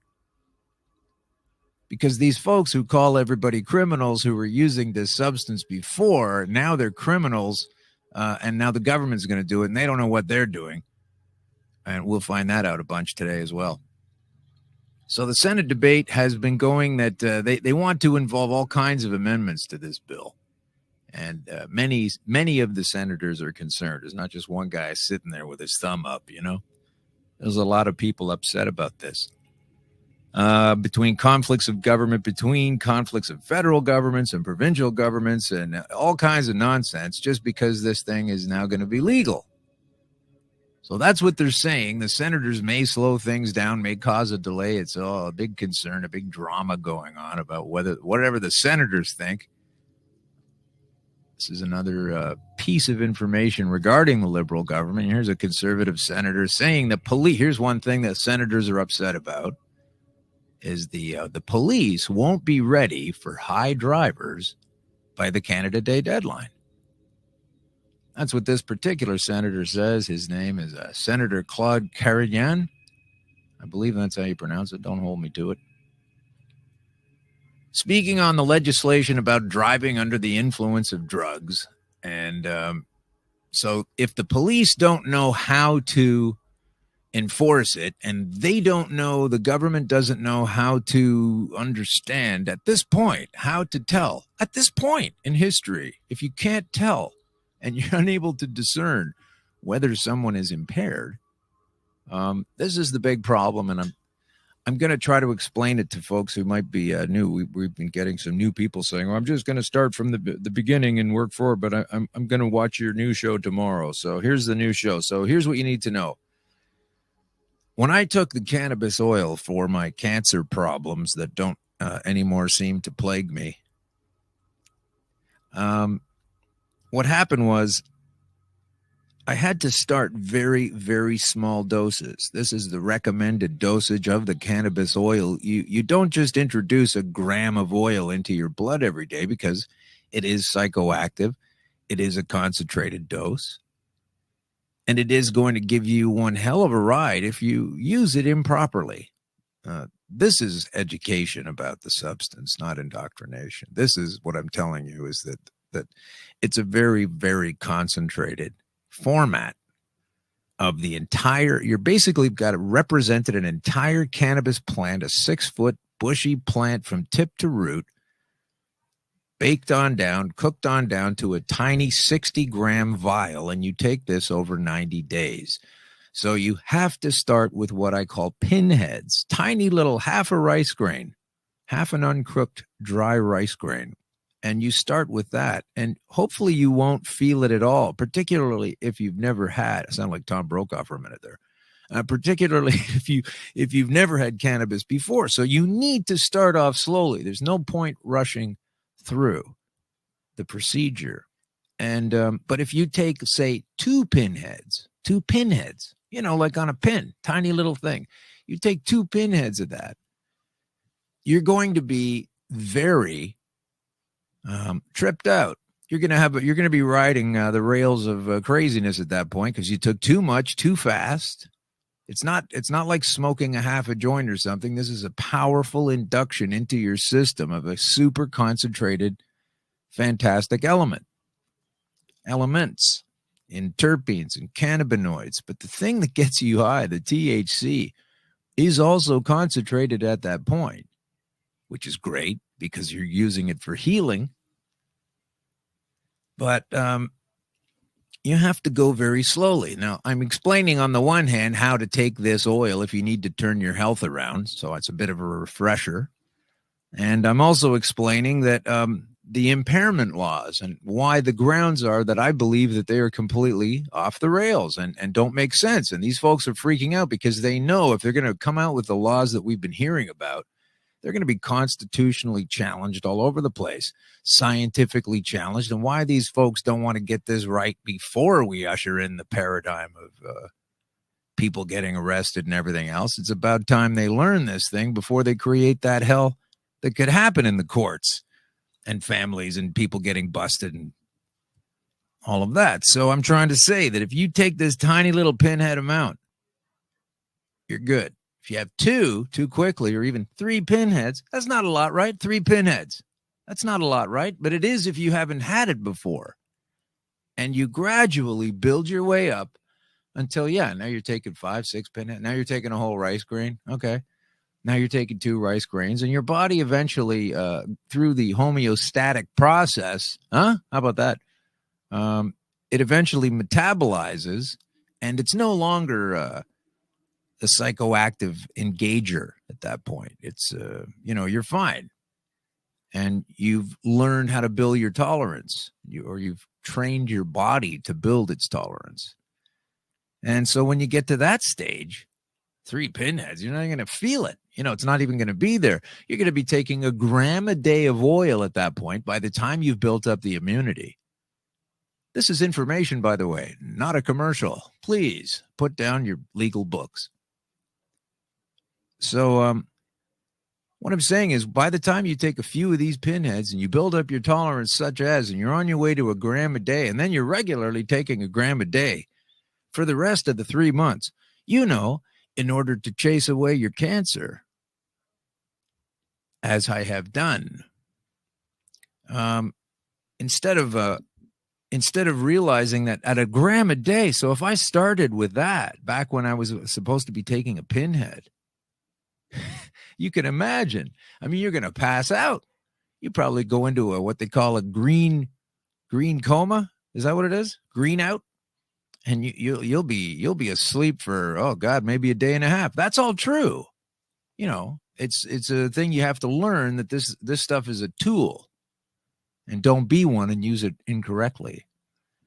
So the point being, if you've already figured it out, since I'm leading you towards why this impaired driving thing is a total crock of shit, and I don't care if it's a problem for them. It doesn't matter that it might be inconvenient for the filers and the filing cabinet openers and the pushers of paper, etc., to go ahead and arbitrarily arrest people for something that they don't really seem to care too much about the fact it's scientifically unsound.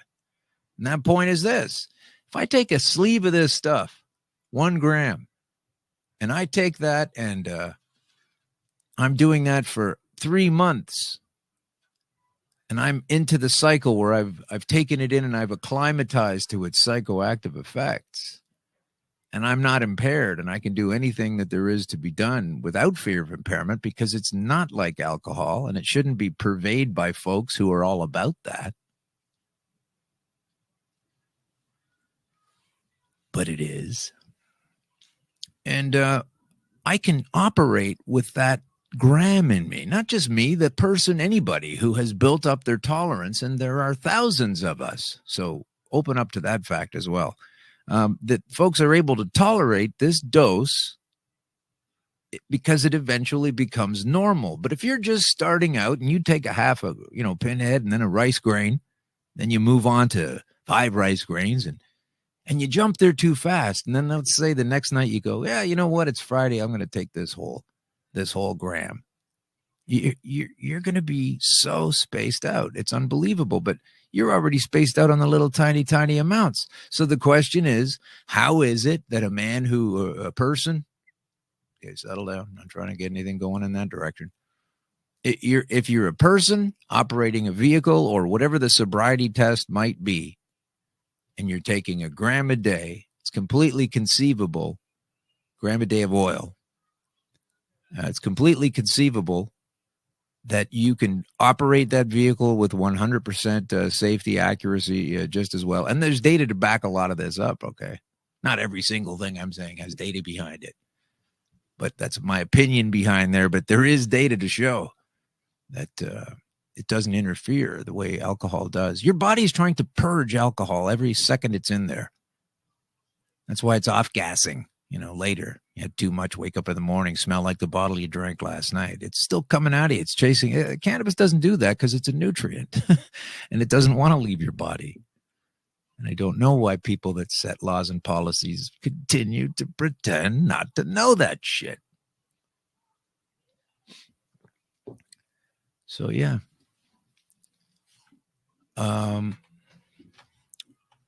Where was I? You can't prove a guy is intoxicated or impaired driving simply because he tests positive for having cannabis in the system. Like, that's the whole story. There's nothing more to it than that. This is the fact, Jack. We've made so many predictions on the show. We should get a cheat sheet together because I can't even remember them all regarding the implementation and what they're going to say. And I've got things to say about the future of this business that people aren't going to like either. But been right about a lot of things if you keep your eye on the ball. And this particular issue of impairment, because you have it in your system, is bullshit. It's just fiction. And you cannot build a legal paradigm around that. And I think they're starting to get the idea that some of us who know this will pursue this to the nth degree in the courts. And they will have to change their ways, just like they're saying they're doing now. So that's what this senator is upset about. Won't be ready to detect them or not. It's not possible. That's why. So here come the wheels off the bus as they try to bullshit their way closer to ramming bogus laws based on a non-science. The science of telling me that if there's cannabis in my body, I'm impaired. That is, on its face, as ridiculous as saying, because I have cabbage in my body, I'm impaired. It's a plant. It has a psychoactive agent in it. But if your body, and everybody's different, everybody's going to be at a different level. That's the other thing they're upset about. How can you get a guy busted for, 2 rice grains impaired worth of stuff in his system, and another guy has an entire gram and they're getting different sentences? Like, it doesn't make sense. So they are struggling with that. down there at the old City Hall.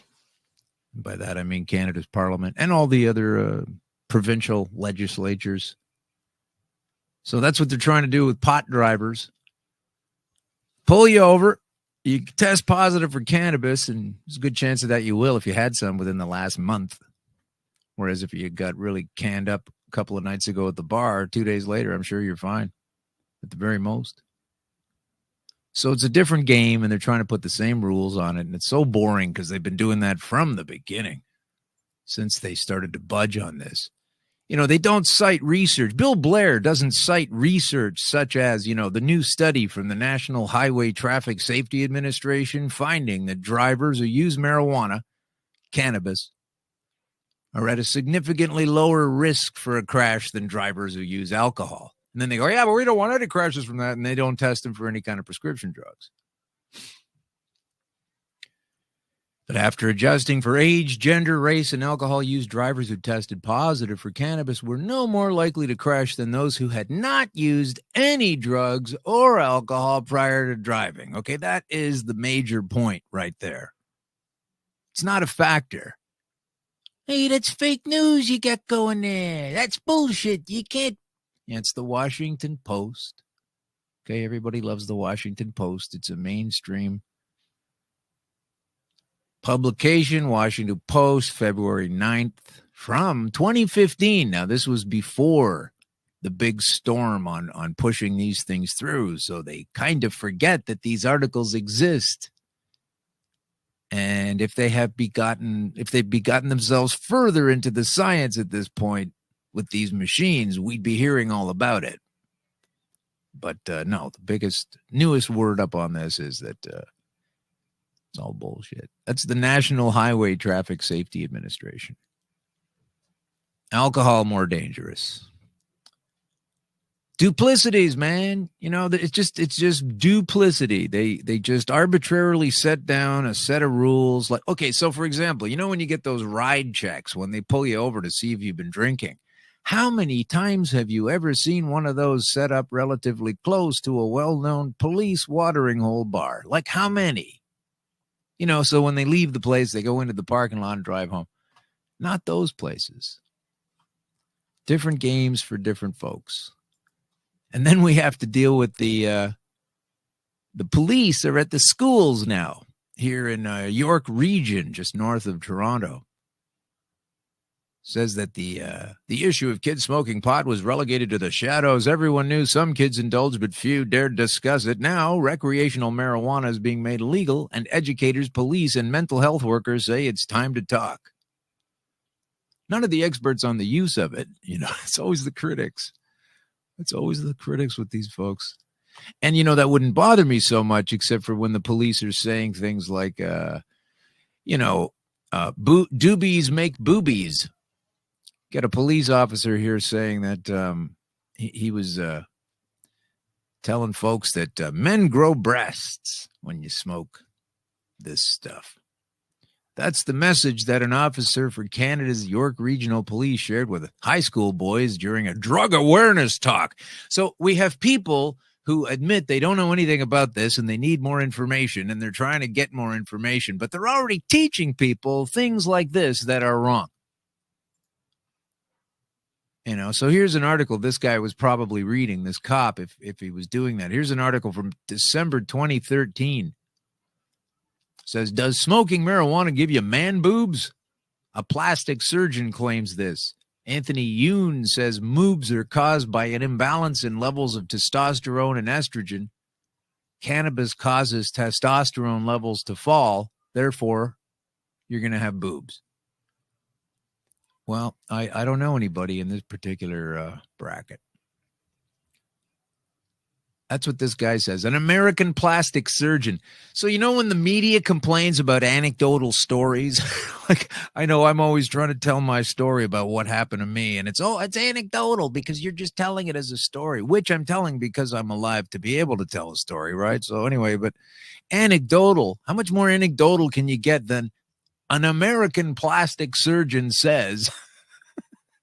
Doesn't have a lot of backing here. And it's in a British publication newspaper. Dr. Yoon added that men who smoke marijuana and have moobs should probably put out their joints. Good doctorly advice from the one single solitary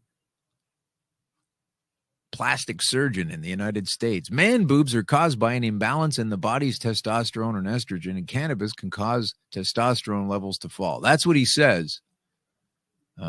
But there's no evidence of this and nothing since. And so, of course, police are going to be telling kids that as well, or other folks.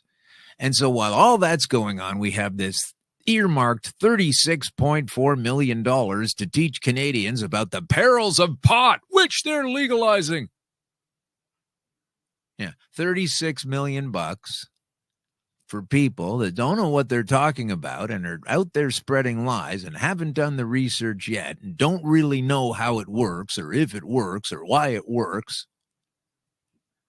Getting ready to tax it, eh? Getting ready to say, okay, it's legal and stuff, but it's still $1 a gram tax. What other pharmaceutical has this? And you're supposed to ignore the conspiracy aspect. I'm sure it's got nothing to do with the companies. They have your best interest at heart. Okay. That's why we're spending $37 million to teach Canadians about the perils of pot.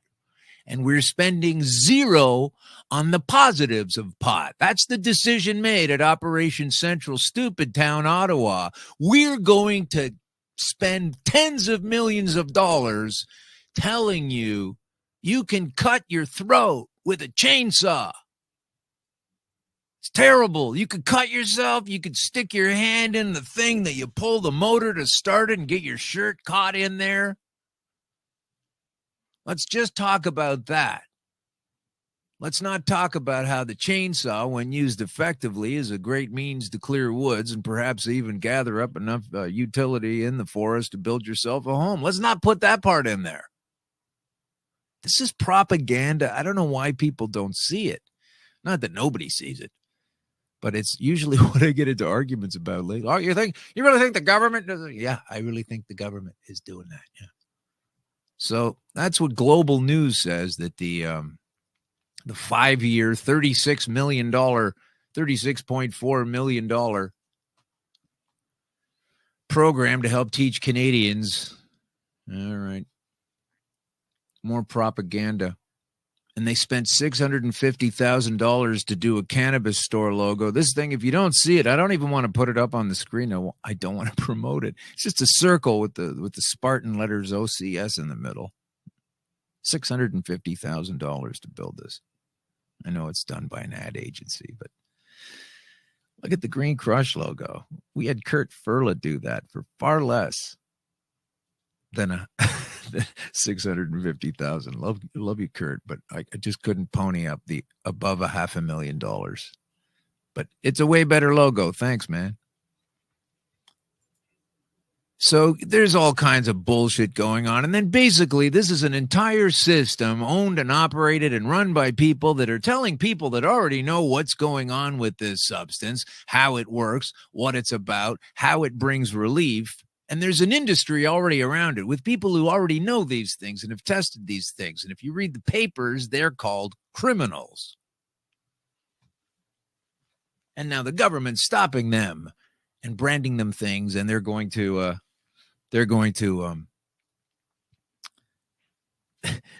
take over control and profiting and all of that. So anyway, we're going to bring our guest in, and he's outside puffing on something. We might find out what that is, but this is a live show, and he's out there, and the smoking area is directly outside the window here. Isn't that handy? Cody Langtree is going to be coming in here to talk about the documentary being made, where you can go to help fund it, all in the means to get this thing. And by that thing, I mean this movie out, this information out, these facts out, these rights needs out, so that people understand what we're dealing with here. It doesn't need to be a punitive thing, but I do so believe there are many folks with that kind of interest at heart that are trying to make it punitive. You know, I mean, you're going to spend $37 million scaring the shit out of us about all the bad things that can happen and spend $0 on telling us how effective and how great it is. There's no balance there whatsoever. You want to be sensible. You want to call yourself sensible. You're not. They have to invent parties, political parties called sensible to be sensible. You can only partake of this in your home. Well, my kids are there. Well, you have to do it there. Well, I'm in a rental building and my landlord says I'm not allowed to. Well, I can't help you out. Like it doesn't, we can't keep doing that kind of shit. Particularly when we're losing money left, right, and center. You're spending $650,000 on a line drawing to make sure no one's interested in it. And let's not forget that we're living in a society here in Canada anyway, where Ottawa, the capital of this whole thing, lost track of $3.1 billion meant to fight terror, but it disappeared. And these are the folks still at the helm. This has been going on through different administrations, but they keep doing that. This is the ethos of government, is to fail and to be way too expensive and to bugger things up and to control things. So with a person like our guest today, Cody Langtree, coming in to talk about their movie and how they're funding that movie, we're going to find out a little bit more, I guess. So thanks for coming into the studio. Oh, there's your mic. I always do that. Okay, I'll now say it again. My pleasure, sir. It's his pleasure. We're here. It's kind of now it's snowing out here. Wow. That's a gorgeous day. One of those like last little bits of winter, right? Yeah, it is. Feels good. Hopefully last bit. Yeah. So anyway, Cody what are you, a director? Yeah. Okay. So tell us a little bit about your getting into the cannabis awareness that you do have. Prior to even putting this thought together of making a movie. Well, I'll give you a brief history of cannabis. For me, is in my mid-20s, I managed a nightclub here in Toronto, and I was working 75 hours a week. Had casually been smoking before then, and suddenly I was smoking about 3 joints a day, and I was casually running myself ragged, right? Basically, and I was dealing with it by smoking a lot of weed, and didn't think of it as a medical thing at the time at all. Just didn't even ever consider it. I was just like, I like this. Life is good. I'm having a fantastic time.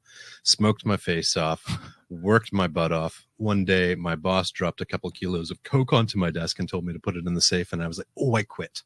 Oh, wow. Yeah. Couple of kilos. Exactly. I was just completely stunned by this. Let's not name any names. Out of the blue. Right no. Really lovely guy outside of that one thing, I think. And just completely surprised me. So I quit. And I had not been cashing paychecks for like a year. I'd just been living off of a whole bunch of other monies that were coming in and stuff like that, and had no time to spend a penny other than on rent. And realized that I was sitting on a bunch of money, moved up to Kitchener, decided to go back to school for film theory to become a filmmaker, and sat there for 6 months and didn't know what to do with myself, and was still in the habit of smoking a lot, but suddenly didn't really feel the need for it, and grew a little bit of cannabis, thinking, well, this is an easy way to save money. Right. And by the time you? No, not ultimately, but what I did was I learned a great deal about something, because I fully nerded out on how to grow cannabis, and quietly just grew a half dozen plants in a closet in my little wee apartment. And I thought, oh, this is a neat little thing to do. Right. How many plants? Oh, like between 6 and 10, what was legal then, I can't recall. That amount when they had decriminalized things under Chrétien. So it wasn't even, if the police had walked in, they would have been like, nice plants, dude. Right. Which was a fine state of affairs at a certain point. I didn't mind that at all. But the process of doing that, I was taking care of something, nurturing its life, and learning something, and going through a process of growth myself, and also working 0 hours a week instead of 75. I calmed the heck down. Right. And stopped smoking completely. Didn't want it, didn't need it, didn't carry forward the habit with it, and found myself not really that into it. So at the end of it, I very proudly had a couple pounds.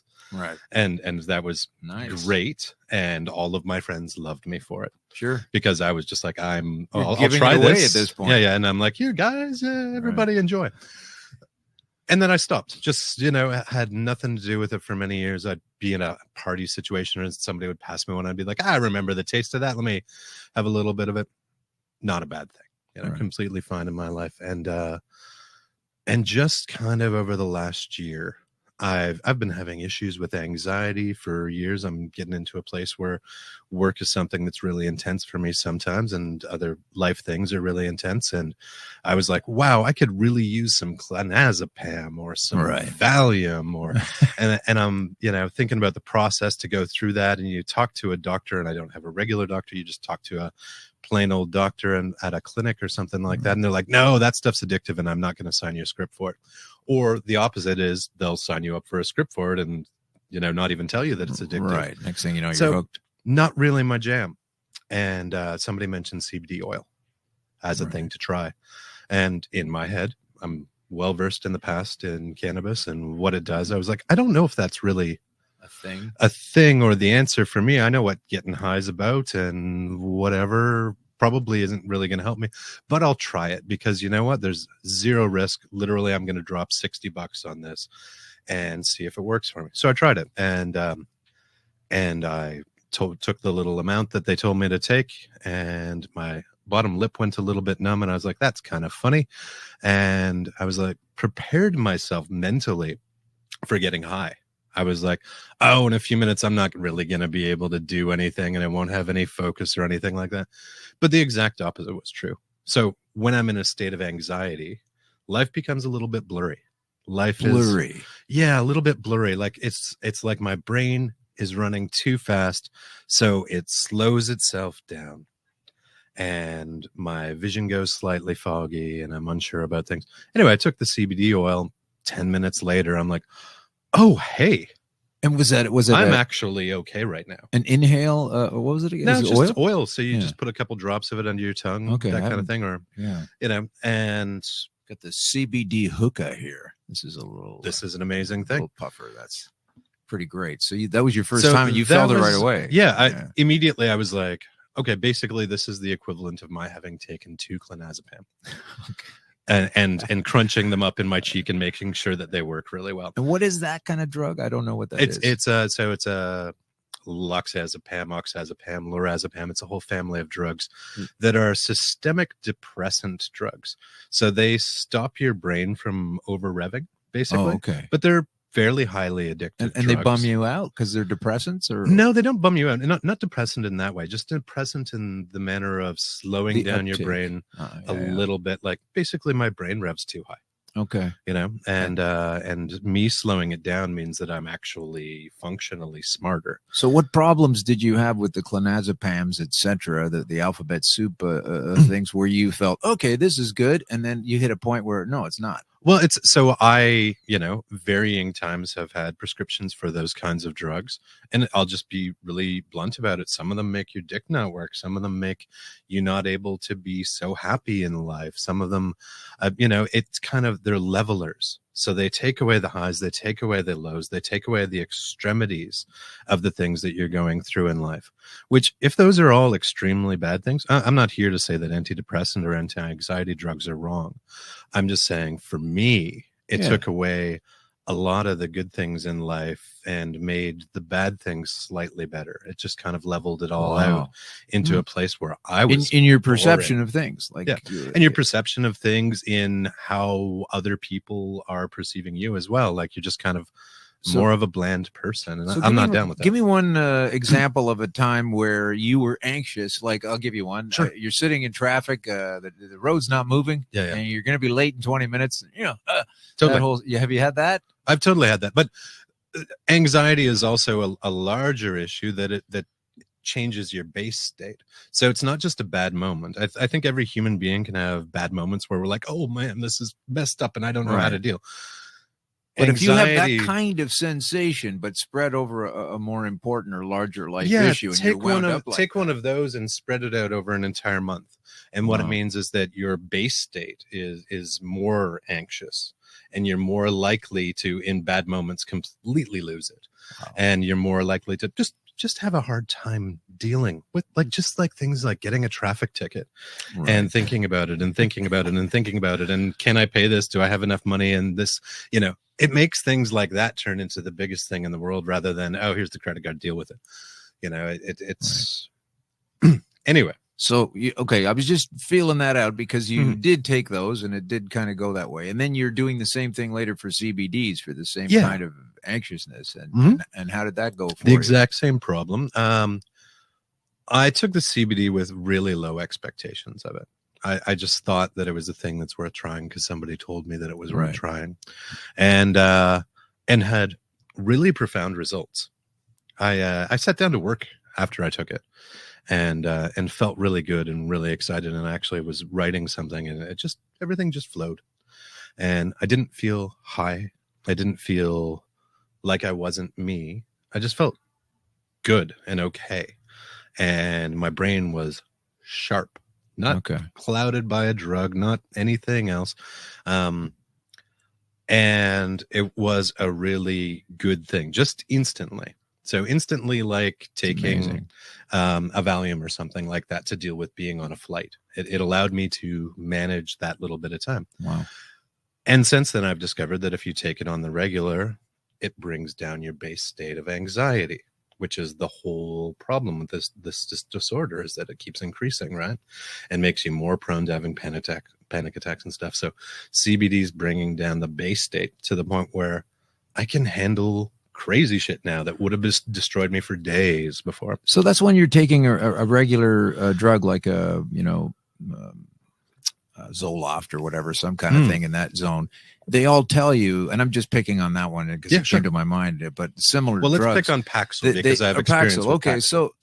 But the premise of all of these, if I'm not mistaken, and they're all different companies and whatever, but the basic premise is, here, take this, and you have to start packing it in, and don't expect results tomorrow or the next day. It's going to take a couple of weeks, kind of thing. Yeah. So it's the same thing, and then you're setting a baseline there with that particular drug. Yeah. So think about like an audio waveform, which you might be seeing on your recording device right now, where you have the spikes below and above the line, and this is bass and this is treble.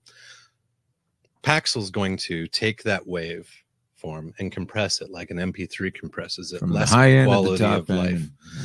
And it's going to take away the spikes, whether they be the really good spikes, the crazy good orgasm, or the oh my god, I just accomplished this, or whatever, and it's going to numb those out. And it's also going to take away the really bad shit.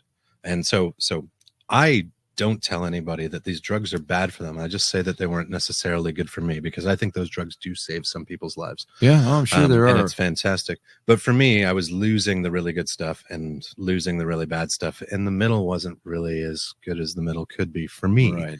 And with CBD, I'm getting rid of the bottom bad stuff and still have all of the good stuff. And my mind is sharp as heck. I'm clever. And these are the things that I like most about myself, is being, the ability to be clever now and then with words and type out something that's amazing, learn and help other people learn about things. So that's like my prime motivator in making films. So that's why you're a filmmaker, right? Yeah. I was going to say, that's incredible. So how long have you been actually just taking the CBDs? It's that way? Probably between 8 and 10 months. It might be as much as a year. And it's generally been a fantastic thing. I'm not going to say that it solved the problem. I'm still a person with anxiety and I'm still a person with problems, but it's been good in an overall kind of sense, and I'm very glad of it. Yeah. So the movie then is in a state of tell us where it's at in its life and production. And it's obviously not finished yet. Well, so every once in a while, I'm lucky enough to live a life where every once in a while something really frustrates me or looks completely wrong, and I kind of see most people miss it. So I have the opportunity to have looked at the coming legislation for cannabis in Ontario, and I looked at that and I was like, whoa, okay, so this means that this CBD oil that I'm using on the regular, benefiting from wonderfully. Made a decision on my own without a doctor, did my very good own research and stuff like that. And I'm not saying we shouldn't have doctors, and I think doctors can give good advice on these things. But you know how you feel at that point. Yep. You're saying, I know that this has worked for me, and I know through some research that there's nothing wrong and that nothing can go wrong. There's no way of, like, if I had a glass full of it like this and drank it down, it might make me nappy, and take a lot though. Yeah. You can take a whole bunch more of than CBD you'd want oil. to spend to take a nap. Oh hell no! Waste a huge waste of money. But so ultimately, there's no real downside to trying CBD, and at that point, I hadn't really focused on the THC and other aspects of cannabis or anything like that. But I'm looking at this law, and basically it's saying that the product that I've been using and buying from really lovely folks around the corner of my house that keep a nice clean shop. Vicky, that the criminals. Yeah, Vicky, that you've she'll be. We're gonna dial Vicky up shortly. Excellent. So Vicky's there in the shop, and I walk in and high five her, and she hands me a little vial of CBD, and I walk away, and it's all lovely and safe and clean, and everybody's nice and cool, and then the provincial government is saying, here's how the laws are going to be soon. And my possession of that thing, as purchased through there, goes from being a probably legal transaction, or at the very least a transaction that has been demonstrated repeatedly in the Supreme Court of Canada, over and over to again. be legal. Like, get out of here. There's never been a legal challenge about cannabis or CBD for medical purposes that hasn't been granted to the folks challenging the current laws. So this is where I look at it as that's legality. That's legality as dictated by the Supreme Court after a great deal of consideration.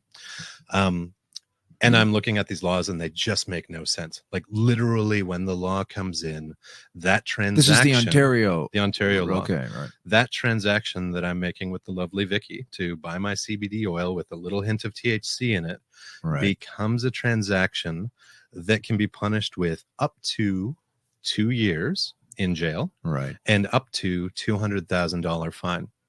Because that's like, okay, so if I was growing a pot plant in my front yard and smoking it and saying, cops, come and get me right now, the results of that are actually fairly minimal. They come and lay the most charges that they can, and the judge throws it out of court. But even if the judge takes it super seriously and gives me the max, it's not very much. It's compared a little to this fine. liquid solution. And if I do it 5 times, it's still like under a year of jail time. But when the law changes for legalization of cannabis, so this movement forward that we're supposed to be having in Canada, it becomes that my crime is all the worse. It's and this is a substance, and it comes right down to there's all these laws, all these legal challenges. They've been doing this forever. You've got the Parker ruling. They keep going back to the trough. It's the same old nonsense. And this is a substance that helps people. These folks are monsters. Exactly. So I decided that I'd make a movie about it. Like, instantly, I was just like, this is preposterous. Made a Facebook post. I'm lucky enough to have, thousands of Facebook friends, and a couple of them are watching this. Hey guys. But I made a Facebook post and basically talked about it, and a whole bunch of people inboxed me. A couple people commented on the Facebook post. So this is an important differentiation. A whole bunch of people reached out to me quietly and said, I am a user of medical cannabis. And I'm like, oh, did you get it from your doctor? They're like, no, I did some research. I talked to some friends. I went to a dispensary. It has completely changed my life, Cody. Oh my God, this is so good. People that are shedding tears of joy over the difference in their life that this has made with epilepsy. That's the anecdotal thing again, because 100%. People say what you're saying is, I've got a similar story. Somebody else has it. They just keep saying it's anecdotal, and they don't pay attention to the fact that there are hundreds of thousands of these anecdotes. Well, there are. It's a two-way thing. There are hundreds of thousands of these anecdotes, and we shouldn't ignore those. To my mind, we should use those as a reason to do the science. Oh, absolutely. That's what I'm saying. And this is crazy that these folks that run things science now too. They'll just say, "No, listen, it's anecdotal." And you say, "Well, why do you just sit on the fact that there are a never-ending flow of these anecdotes?" It's got to be worth some kind of contact. And we're reaching a point where there is a flow of studies, so that they've proven that CBD itself has a fantastic effect on folks who are epileptic. It doesn't make epilepsy go away. It makes the seizures stop for children, who are suffering from Dravet syndrome or Dravet syndrome. Yeah. For anybody that's dealing with these kinds of issues, it's worth trying, because Absolutely. the negative is pretty close it's the to fourth zero. door, folks, for cancer. Anyway, it's the fourth door. That's what I call it. That's the one that I would like to see a lot more research in. Yeah. Because to my mind, the risks of not doing, not doing the chemo treatments that they want you to do when you go in to see the doctor, the risks of not doing that is death. And I think it's important to differentiate there what is proven and what isn't. I want them to prove it. Let's get testing. Let's go. Yeah, come and on, go all out, right, and invest all of the money to make that happen so that we can make this change. Yeah. And I believe that there's a super good chance that this functions in the way, and I'm glad it functioned for you. Like, that's an me amazing too. thing. I'm glad you're here. Me too. It's every not every day, but every once in a while, like 2, 3, 4 times a week now, I'll just be sitting there going, I'm not supposed to be here, man. Yeah. That's and sometimes with some of the shit I'm going through, I kind of wish I didn't make it, but at least you can laugh about it. At least I can laugh about it. Yeah, that's the only thing that keeps you sane at this point. So listen, I want to say that is it Smythe or Smith? I think it's Smythe, but I'm Smythe, not certain. Yeah, it looks like Smythe. I spoke with her yesterday, but I didn't get the pronunciation, but it looks like it must be Smythe. And she is a location manager for a dispensary in Hamilton, the town where Cody is also from, and putting this film together for us. And she also went to see Kathleen win. So she's my sister, as well as being, because I did that back in November on the anniversary of my diagnosis. So I got a special kick out of that. But I'm not the only person who's running these flags up for the poll for these politicians. Vicky Smythe, this is great that you're on today, because we're gonna play a bit of this, and we're gonna get Vicky on the phone for a second too. All right, so here is Kathleen Wynne, and here is Vicky speaking to Kathleen. So good on you for getting her attention in the first place. It's not easy to do. So let's see if we can. Maybe you'll be able to hear this one, hopefully, out of the side. So here we go. This is Vicky Smythe here, taking on the premier of this province. Our priority is to protect young people, to make sure that there are safety measures in place. But I can go into a liquor store at 19 and purchase something that's 100 times more more toxic than marijuana. So can I just the second thing that we are we're tasked with doing is undercutting the black market, because that is what is creating the criminal element. And so I hear what you're saying, that there's a network of stores that have grown up around the medical marijuana issue. We are moving into a different world where legalization of marijuana in general is happening. And so we're working very hard to put in place a system that's going to protect people, that is going to be able to undercut the black market. And we're starting with a 40 stores is not going to undercut the black market. It's going to shove people right back in. 40 stores is just the beginning, and I think you know that. In 1 year, there's 48 stores in Hamilton, ma'am, and there's 48 stores in Hamilton, and Kathleen. Actually, I can correct those numbers. Is that right? Okay. As of about a month ago, before the police started bringing in the bus, we had about 58 stores. 58 and in Hamilton. In Hamilton, the alone. size so a population of 500,000. Right. As of right now, I think we have 67, but it keeps shifting every day. Some close and more open than close. So even with the police actively shutting down or trying to raid dispensaries, they're still growing and more of them. Right. Unbelievable. Well, we are going to try to get her on the phone now. She says she's at the dispensary all day. That's what Vicky told me earlier. I just wanted to get her take live, and I won't interrupt the way. That's a bit of a clash. You go up against these people. They've got an agenda. For sure. I broke down the speech of Kathleen's. We won't have time to get to it today, but it circles around. It doesn't really finish what it's doing. It's very defensive posture, and we'll talk about There's it later. There's something important about the language that's used there. Yeah, it is. And it's like a even, spell. Even the first press release by Trudeau about wanting to legalize in Canada, the most used words there are street gangs and organized criminals. And the only thing that makes folks that are selling cannabis into criminals is the law. You Exactly. know, it's not a moral No. problem, because they're doing a generally good thing, as my experience shows me. But, you know, so they're organized, which means that they've discussed it. Right. Organized criminals. And they just came in and said, We're okay, doing this well. we don't like that you're doing this, so you're a criminal, and we'll arrest you, and now we're going to do it, and we're not criminals, and it's okay that we're making money on it. It's a perception. Exactly.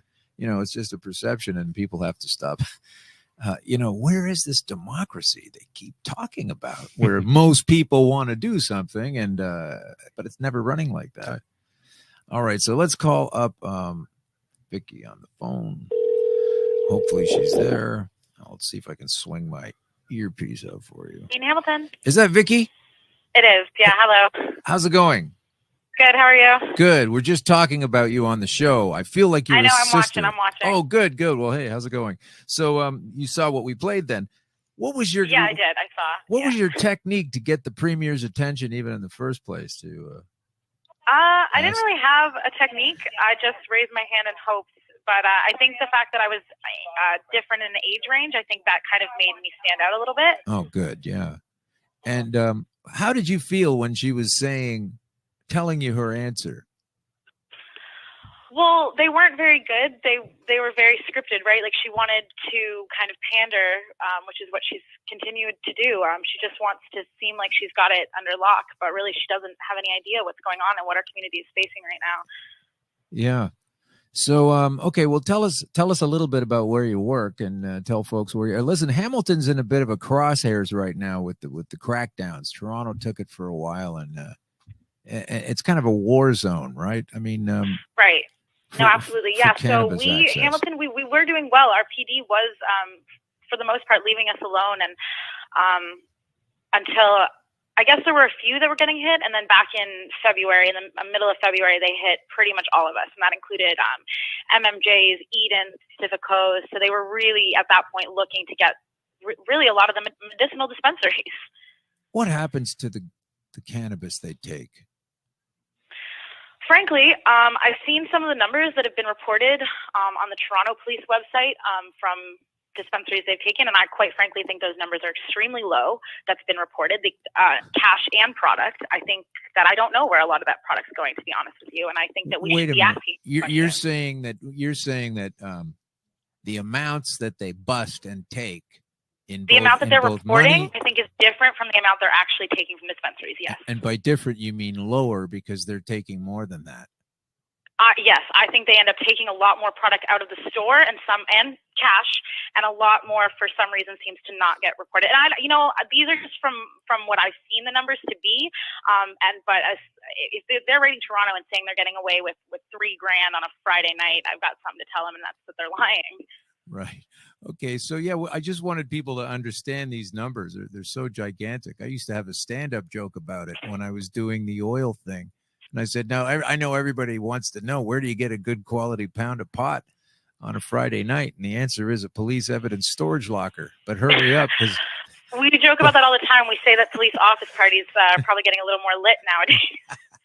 So, okay, so when you're in one of these dispensaries that gets busted, have you been in when you got busted? I haven't, actually. So the day my dispensary was raided, I was not here. It was a day off. It was a Tuesday. It was just a normal day. So we had my two bud tenders in, and they will basically bully you into giving somebody's name up, or they will pick one of you. They'll pick one of you to be arrested, to give them the information, be it the safe numbers or what have you, and then they will arrest and try to place charges on at least one employee, it seems. Good. And then they take which is just a waste of money, because we're seeing over and over that these are getting dropped. I just don't see why we're wasting these police resources. Like in Hamilton alone, we've seen riots literally on our streets in the past couple weeks with no arrests. People are getting stabbed, and this is where we're putting our resources. And I think people need to get upset with this. Like, this is where your tax dollars are going to. Well, it sounds likely to me that if the process seems to be now that let's just arrest everybody and grab everything, and then the judiciary later releases everybody, that maybe it's just about grabbing the things. But there's a thing. It could be, okay. and I don't know that for sure, so I don't want to make any allegations. No, but I'm saying it's worth a look at, huh? Yeah. Let's talk about the costs. I absolutely believe. I think they need to be way more transparent in this battle. I think they need to be very open with what they're doing. Right. The fact that they've just recently kind of released a number of the tax dollars of what they'll be spending, which is $40 million to shut down dispensaries. They should have been telling taxpayers that the whole time. Yeah. The taxpayers had a chance to decide if that's where they feel like the money is appropriately allocated, which it is not. We have so many other issues facing Canadians right now. This is not one. We are here helping people. This is not where our police resources need to go. Yeah. Well, you know what I like about you is that you're the antithesis of the cartoon version of the stoner that works in a place like this. You're obviously on top of your facts. You're very crisp. You're getting your point out. You've got an obvious emphasis on it through the enthusiasm of working towards what is right. And it comes through. So, this is you're just the way you're speaking is another counterpoint to the official narrative. But hey, I'm sitting here with Cody Langtree now. I don't know if exactly. Can you hear anything? I can. Yeah. Okay, so Cody can hear you. Do you know Cody, right? I do. We've met each other at a few events. We've been to a few of high society supper club events together. So yeah, that sounds good. So you know about his movie then. I do. Yes. Dispense with. I'm very excited. It's great. It's a really good way. It's just, we need more platforms. That's exactly what we need, is more people talking about this. I don't really know why we're so afraid to talk about this. We need to start yelling, honestly. We've been a very passive community, and it's time for us to kind of say it's our time. It is. Hey, do you mind telling me if you spent any time answering questions or speaking with people after you were done with Kathleen Wynne? Did people come up to you and say things at all? As a matter of fact, yes. And that's kind of one of the things I get nervous about, is that I'm going to go into situations like that and people are going to look at me and they're going to be like, oh, great, it's the pot girl. And she, but it's not like that at all. Like afterwards, I did have 3 individuals of different, they one gentleman, 2 women of all age ranges. And they thanked me. They were like, one woman said she would not be here if she had not been able to take her CBD oil. And that was it. And then I was like, this is why I'm here. This is why this needs to be said. Yeah. That's so cool, because I'm starting to realize this now, because I did the same thing you did with Kathleen Wynne at a town hall back in November. And I had people coming up to me afterwards, and I said a lot of things to a lot of interested people, and I'm still in touch with a lot of them. And I keep building this sort of awareness of folks who have all the reason to believe that, this stuff does have some, for lack of a better word, magical properties to it when it's hitting so many ailments and illnesses at the same time. But people want to hear about this. And, the people listening to this show right now, hopefully going to pass on the link to somebody else that, might be sitting on the fence. And the more we can sort of build these little points of awareness and spread it out that way, that's the truth, not these, let's sit in a back room and dream up a bunch of propagandic things we can indoctrinate the kiddies with about the dangers of it. Did you hear what at the beginning of the show? He said they're spending $40 million on a program to tell you what all the dangers are, and they're spending $0 on anything to tell you how good it is. So, Right, exactly. And another thing is that I know this is going to be a really unpopular opinion, but I just think we need to start being honest at this point, and we need to stop using the save the children argument. I'm sorry, but there are children who benefit from this, like, all the time. And I'm not saying, roll your 16-year-old a doobie. I'm saying, like, look into cannabis as a medicine for your child.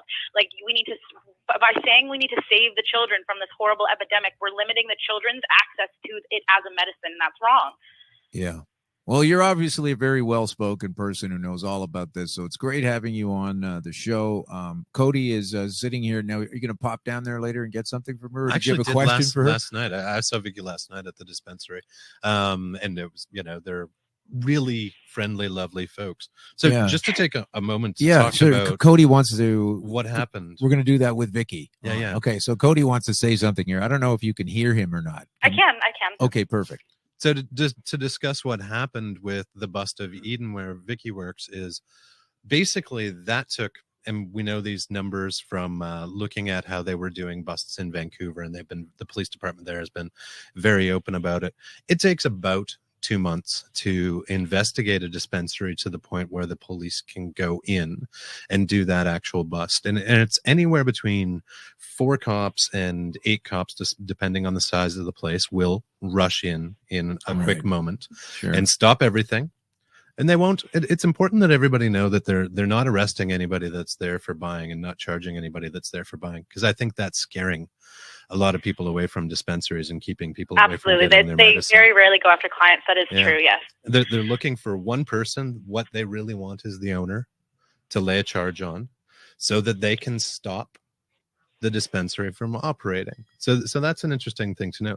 Well, But why wouldn't they cost bust of those that- people anyway? I mean, isn't that against the law, technically speaking? Not that I'm a fan of this, but is it just like they're deciding not to use that law or what? Not supposed to be doing that if that's what their laws are. Not supposed to be doing that in a strict legal sense. Yes, that's what the law is, but time and time again, we've had that proven in the court that folks that are in medical need can purchase cannabis and people can provide it. And that's an important thing for people. And the ACMPR kind of sucks. I don't know why you can't make that whole line connect and go, therefore, the people that purvey it should not be regarded. Exactly. And I signed up as a patient for Eden, and I'm not sure if I'm supposed to reveal their practices here, but I had to demonstrate medical need. Oh, I think that's in an order okay to practice. seems Reveal. very It's reasonable. pretty standard, yeah. And the cost for the bust of Eden that one time is $30,000 ish, somewhere in that range. So that's 2 months of a couple cops working on proving that they should go bust this place for the sale of cannabis, and then getting 4 to 8 officers out there to do this, and then processing charges on a single person in order to discourage this place from operating. It's really quite a large number of resources. There's a lot of actual issues and a lot of actual violent issues that need to be resolved, and we need to really stop, allocating so much money towards police to do this when they should be doing their jobs. They should be protecting and serving the public, right? This is not doing that. So it's $1 million or thereabouts if you go with the $30,000 per bust for all of the busts that have happened in Hamilton over the last year. That's $1 million, $1 million. And there's $1 million more. Maybe that's part to of the come before legalization. Maybe that's part of the education package as well. Through bus. And that's another thing too, is the government really needs to start being more open about the fact that this all derived from awful propaganda in the 1930s, and that they made people fall for it via racist propaganda, and they need to come out and they need to say they were wrong. It's not about us, getting a little bit. It's not about us getting an inch and they're giving us, a mile or whatever. We deserve this, and we need to stand up and we need to say it, absolutely. And that's all. And we're owed an apology, and the victims of prohibition, and that being families that have been ripped apart and what have you, they deserve we need to force something that as well. on right now. We need to force that right now. We need to push that very notion. You just said that right there. We have to push that through. We had Stephen Harper, Prime Minister, in some measure apologizing for the native school scandals of years gone, decades gone by. That's what he was apologizing for. They have Mark Saunders, the police chief, apologized for the raids on the gay bathhouses 30 years earlier. It's always a different police chief that's saying these things. And those reparations have been, made, at least articulated. You're absolutely right. We have to go right down the throat with that. That's absolutely. Absolutely. It's something we just need to, at this point, stop being passive, because being passive has gotten us nowhere, and it's gotten us to continue with unfair cannabis laws. And now it's got to be a point where it's a fight. Yeah, that's absolutely true. It's nonsensical to continue with these notions that are so, like you say, you're selling the stuff, and that's okay if a medical person needs it, but not to be able to obtain it. It's just ridiculous. But we know about these things from the 30s, and Harry Anslinger. We'll do a little bit of that at the end of the show. I'm going to thank you for coming on, and we're going to have you on yourself sometime. I want to hear all about your business and what you do there and how it works and how it should work, because it's not going to reflect the current government model. Which absolutely, absolutely. Thank you guys so much for having me. And anytime you guys have my Instagram, you message me anytime. I'm always down to yell for the cause. And what is your Instagram? So it's Vicky.ElizabethXO. Yeah, but you spell Vicky tricky, don't you? I spell it a little tricky. It's Vikki. Vikki, just one I? Just the one I in my Instagram, I believe. So I might be wrong. I think there's 2 on my Facebook and 1 on my Instagram. So I don't know. So you don't know if your name, you're not really aware of how many vowels you're actually touting around there, would you say? Well, my actual name is Victoria, but I've been Vicky since like 16. So. Okay, well, you can have as many eyes as you want. Keep them all on the prize. All right, well, thanks for coming on. We'll talk to you again soon. Thank you very, very much. You guys have a great one. You're welcome. Take care. Bye-bye. She seems really nice. Oh, she's a darling. Huh? That's cool. So that's what they do in dispensaries is they just do the business of dispensing in a way that people understand based on a decades old model going back to, why mess with that, especially when you're coming up with $650,000 logos. Like I don't trust the planning mind. It's interesting that all dispensaries are not equal. No. And they could be if they like all dispensaries out in Vancouver are going to be operating under a set of regulations. All of the dispensaries in Ontario right now are completely unregulated. And you've got places like Eden, where Vicky works, that they pay their taxes. They want to have regulation. They're actively working and meeting with the city of Hamilton to try to get regulated. Eden, one of the things that I've noticed is that they won't sell edibles because that's illegal under bylaw in Hamilton. So no matter how you process the edibles, it's still an illegal thing under bylaw. Right. And a lot of dispensaries do, and I've got no problem silly, with that. Though, doesn't it just? So there's a certain margin that Eden's at. They're kind of at the high end, really nice place. They're not blasting music or, and it's not a crazy environment. And then you've got like kind of a lot of the, and that's kind of where MMJ is and stuff like that. It's a professional corporate store, and that's great. It suits my needs. And then you've got what are these other places like? Well, then there's Village Dispensary, which is kind of like it used to be the cannabis culture dispensary in Hamilton. So it's open by a Supreme Court legal injunction. It might be the only technically very, very legal dispensary in Canada at this point. I'm not really entirely sure, or at least in Ontario.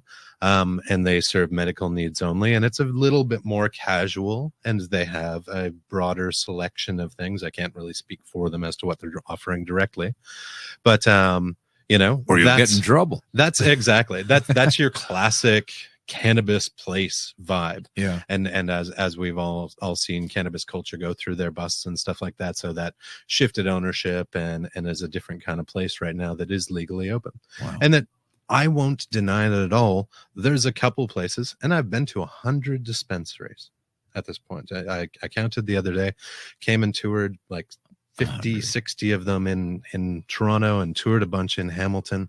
And I've been to a couple where I felt really uncomfortable. I've been to a couple where I thought, whoa, these are just people that are setting up to rake in some cash, and it doesn't look like they're selling something that's a good product. And I'm not okay with being here right now. Little antenna picking that up. Yeah, it's just a vibe that you get. But that's not what the majority of them are. The majority of them are professional, presenting and looking cool and having a good time. And you watch how the people that come in interact with the people that are working or owning these places. And it's community. It's how was that last time? How did that work for you? Did that help the pain that you were in? Because they're stepping into the place where they know they should be doing it. Yeah. It's not quite a clinic. They're not quite doctors, but they're people that genuinely care and do have a lot of information and knowledge that has been acquired collectively by a mass group of people that have worked towards this legalization process. And in Ontario, they're getting screwed. Yeah, that's for sure. Ontario is definitely it. So, where can we get a hold of you when you're doing your stuff? Like you've got your website, you've got the film, you've got other films too. Yeah, we're waiting for We're a film company called Hamilton Scene. That's SEEN. Right. So we're at hamiltonscene.com. I'm Cody Langtree on Facebook, but right now we are Dispensed With. So it's at Dispensed With on Twitter. It's at Dispensed With on Instagram. And these kinds of things. And the movie, the Indiegogo. There's an Indiegogo campaign. We're trying to bring together a little bit of money to help market this, and we're in the process of making it right now. So we've got a half dozen interviews down, and we've got another 18 more to go. Right. I'm shooting this right now, so we might include a little snippet of my conversation with you into the film, and it's all a process of learning. And what we're doing is we want people that see this film to understand how to protect themselves, because we're not going to stop this law. This is basically what you're doing is, and what I'm doing is basically the counter propaganda to what they're going to be putting out with the kids standard, like Vicky was saying about the kids. Oh, the street gangs and the organized crime. They're all coming for the children. And that's what it is. And why do we have a black market? Well, because we're assuming control and stricture. That's why you have a black market.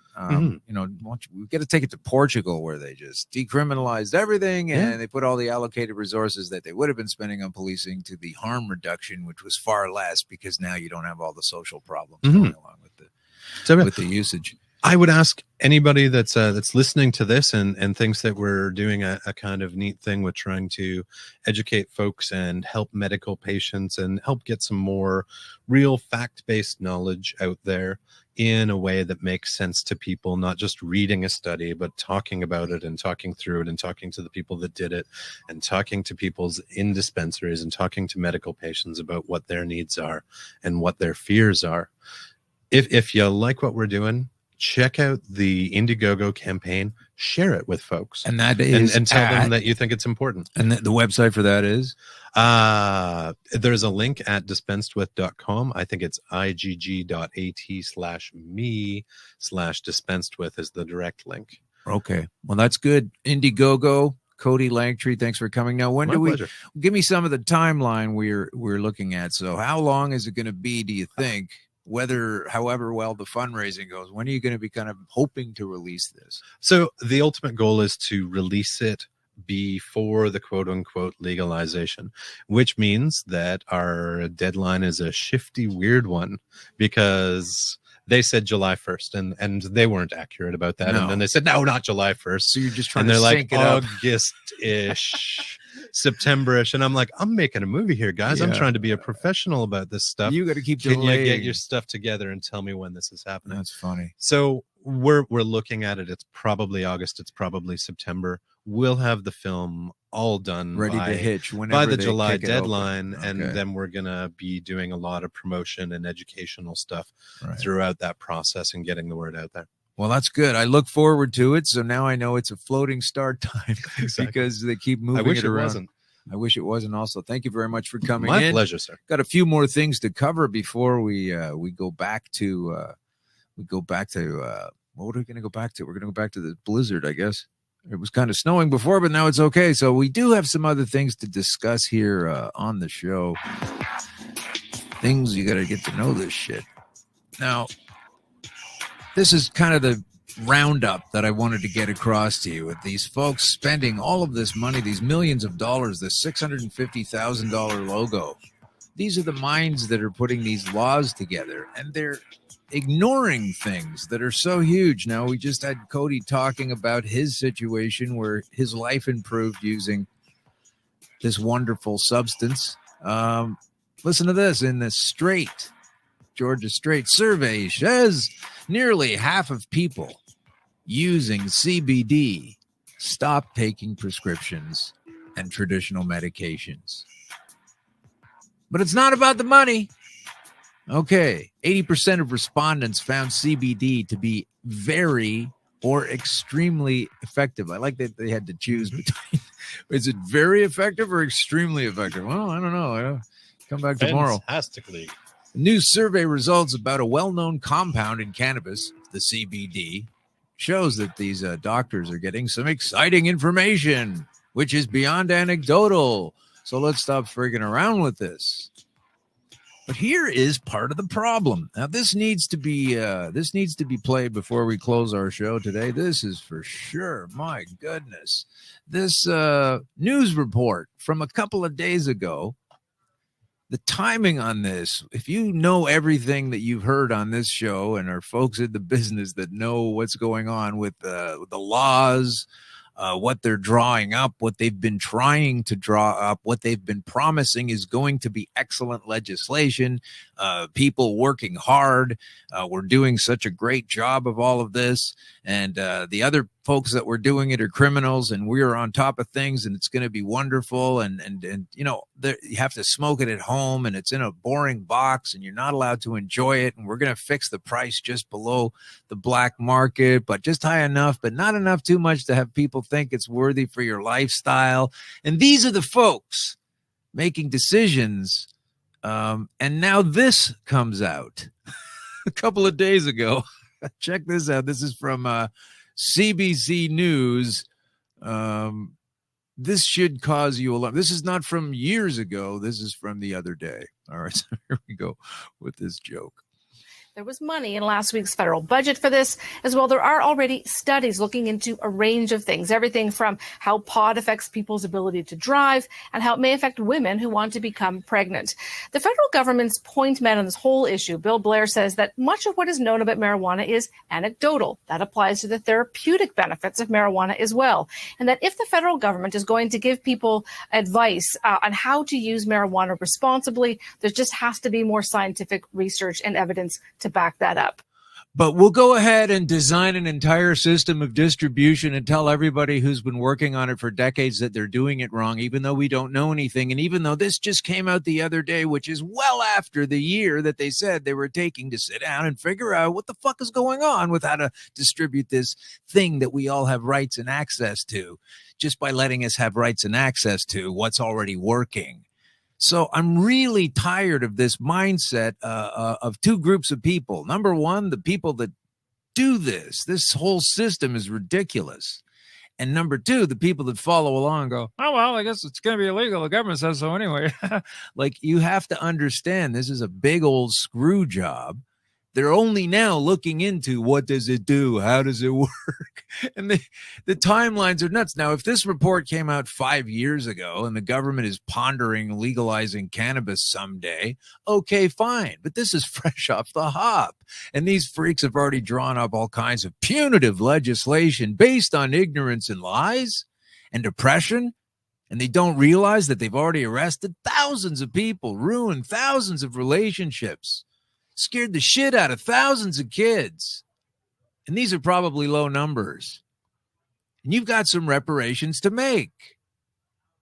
You can't just plow ahead with all of this bullshit. The reason we've been sitting here calling it bullshit for so long is because you're only now finding out the things you're supposed to find out before you even sit down and figure out what your structure is going to be with a cop who used to be the city cop of Toronto at the helm, who's also responsible. As soon as this guy's done with government, when they vote this guy out eventually, he's going to have a cannabis joint of his own also.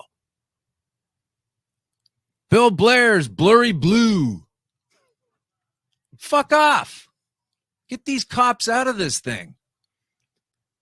It worries me that I could barely hear that through your headphones, but what I heard in that serious news story was the word marijuana over and over again. So like, and I've learned this, and I'm not saying everybody should know this, but marijuana is a very bad word.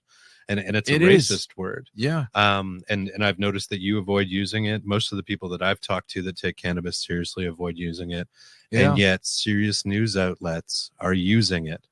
And this indicates their level of understanding and their level of knowledge about this. Right. And we're hearing folks that are, trying to run for premier using the word marijuana. I know. And I mean, it just makes me crazy that they're not educated enough to understand that.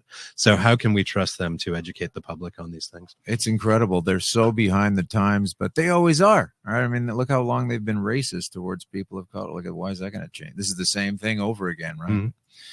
Anyway, a couple more pieces to get through before we get through. I just want to give you a quick preview of what we're going to be talking about next week, among other things. But just a few salient points I'd like to drop based on some of these things of the day.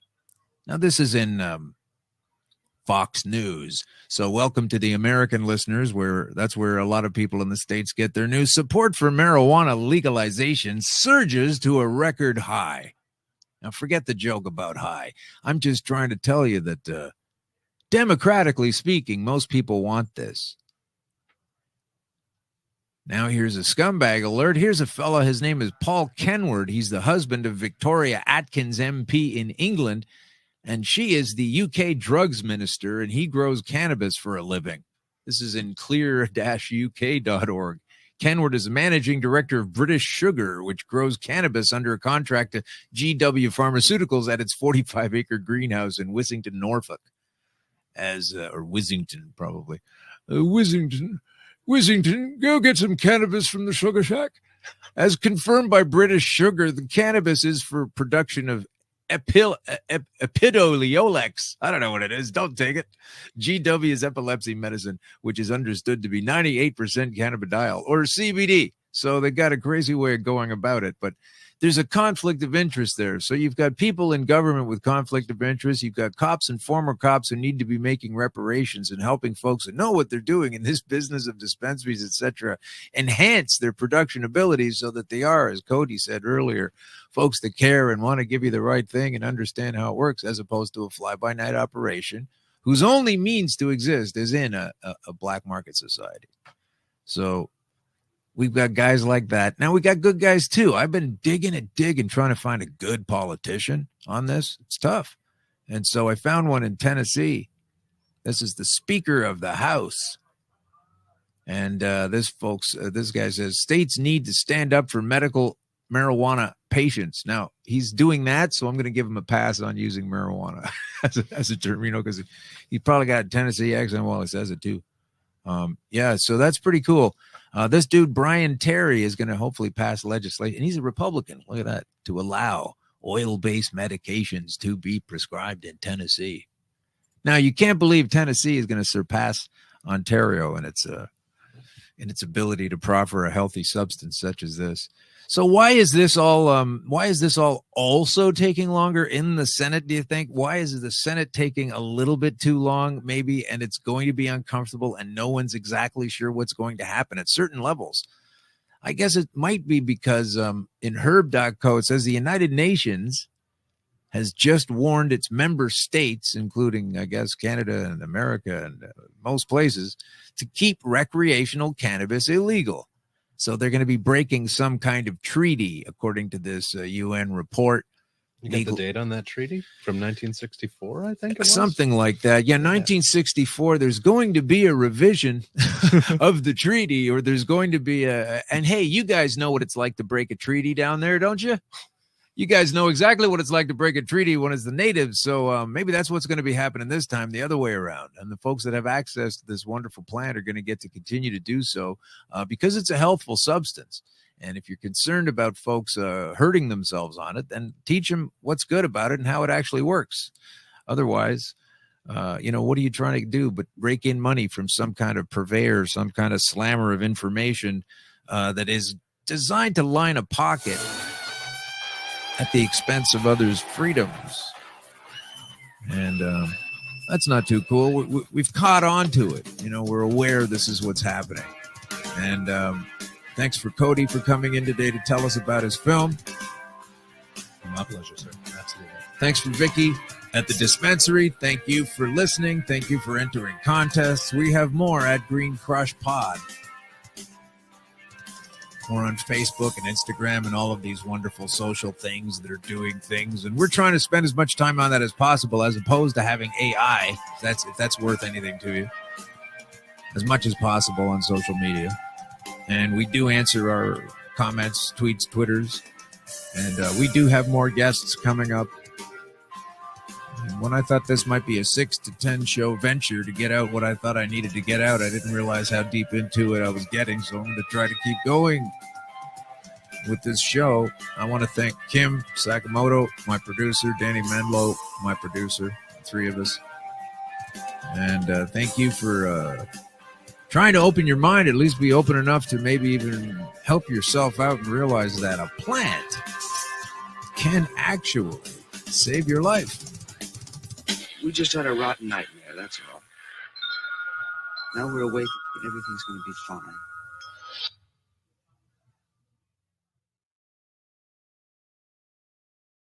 The opinions of the individuals during this broadcast are their own, and may not be the opinions of their group or other organizations they may be involved with. All medical advice during our broadcast is not a medical opinion and should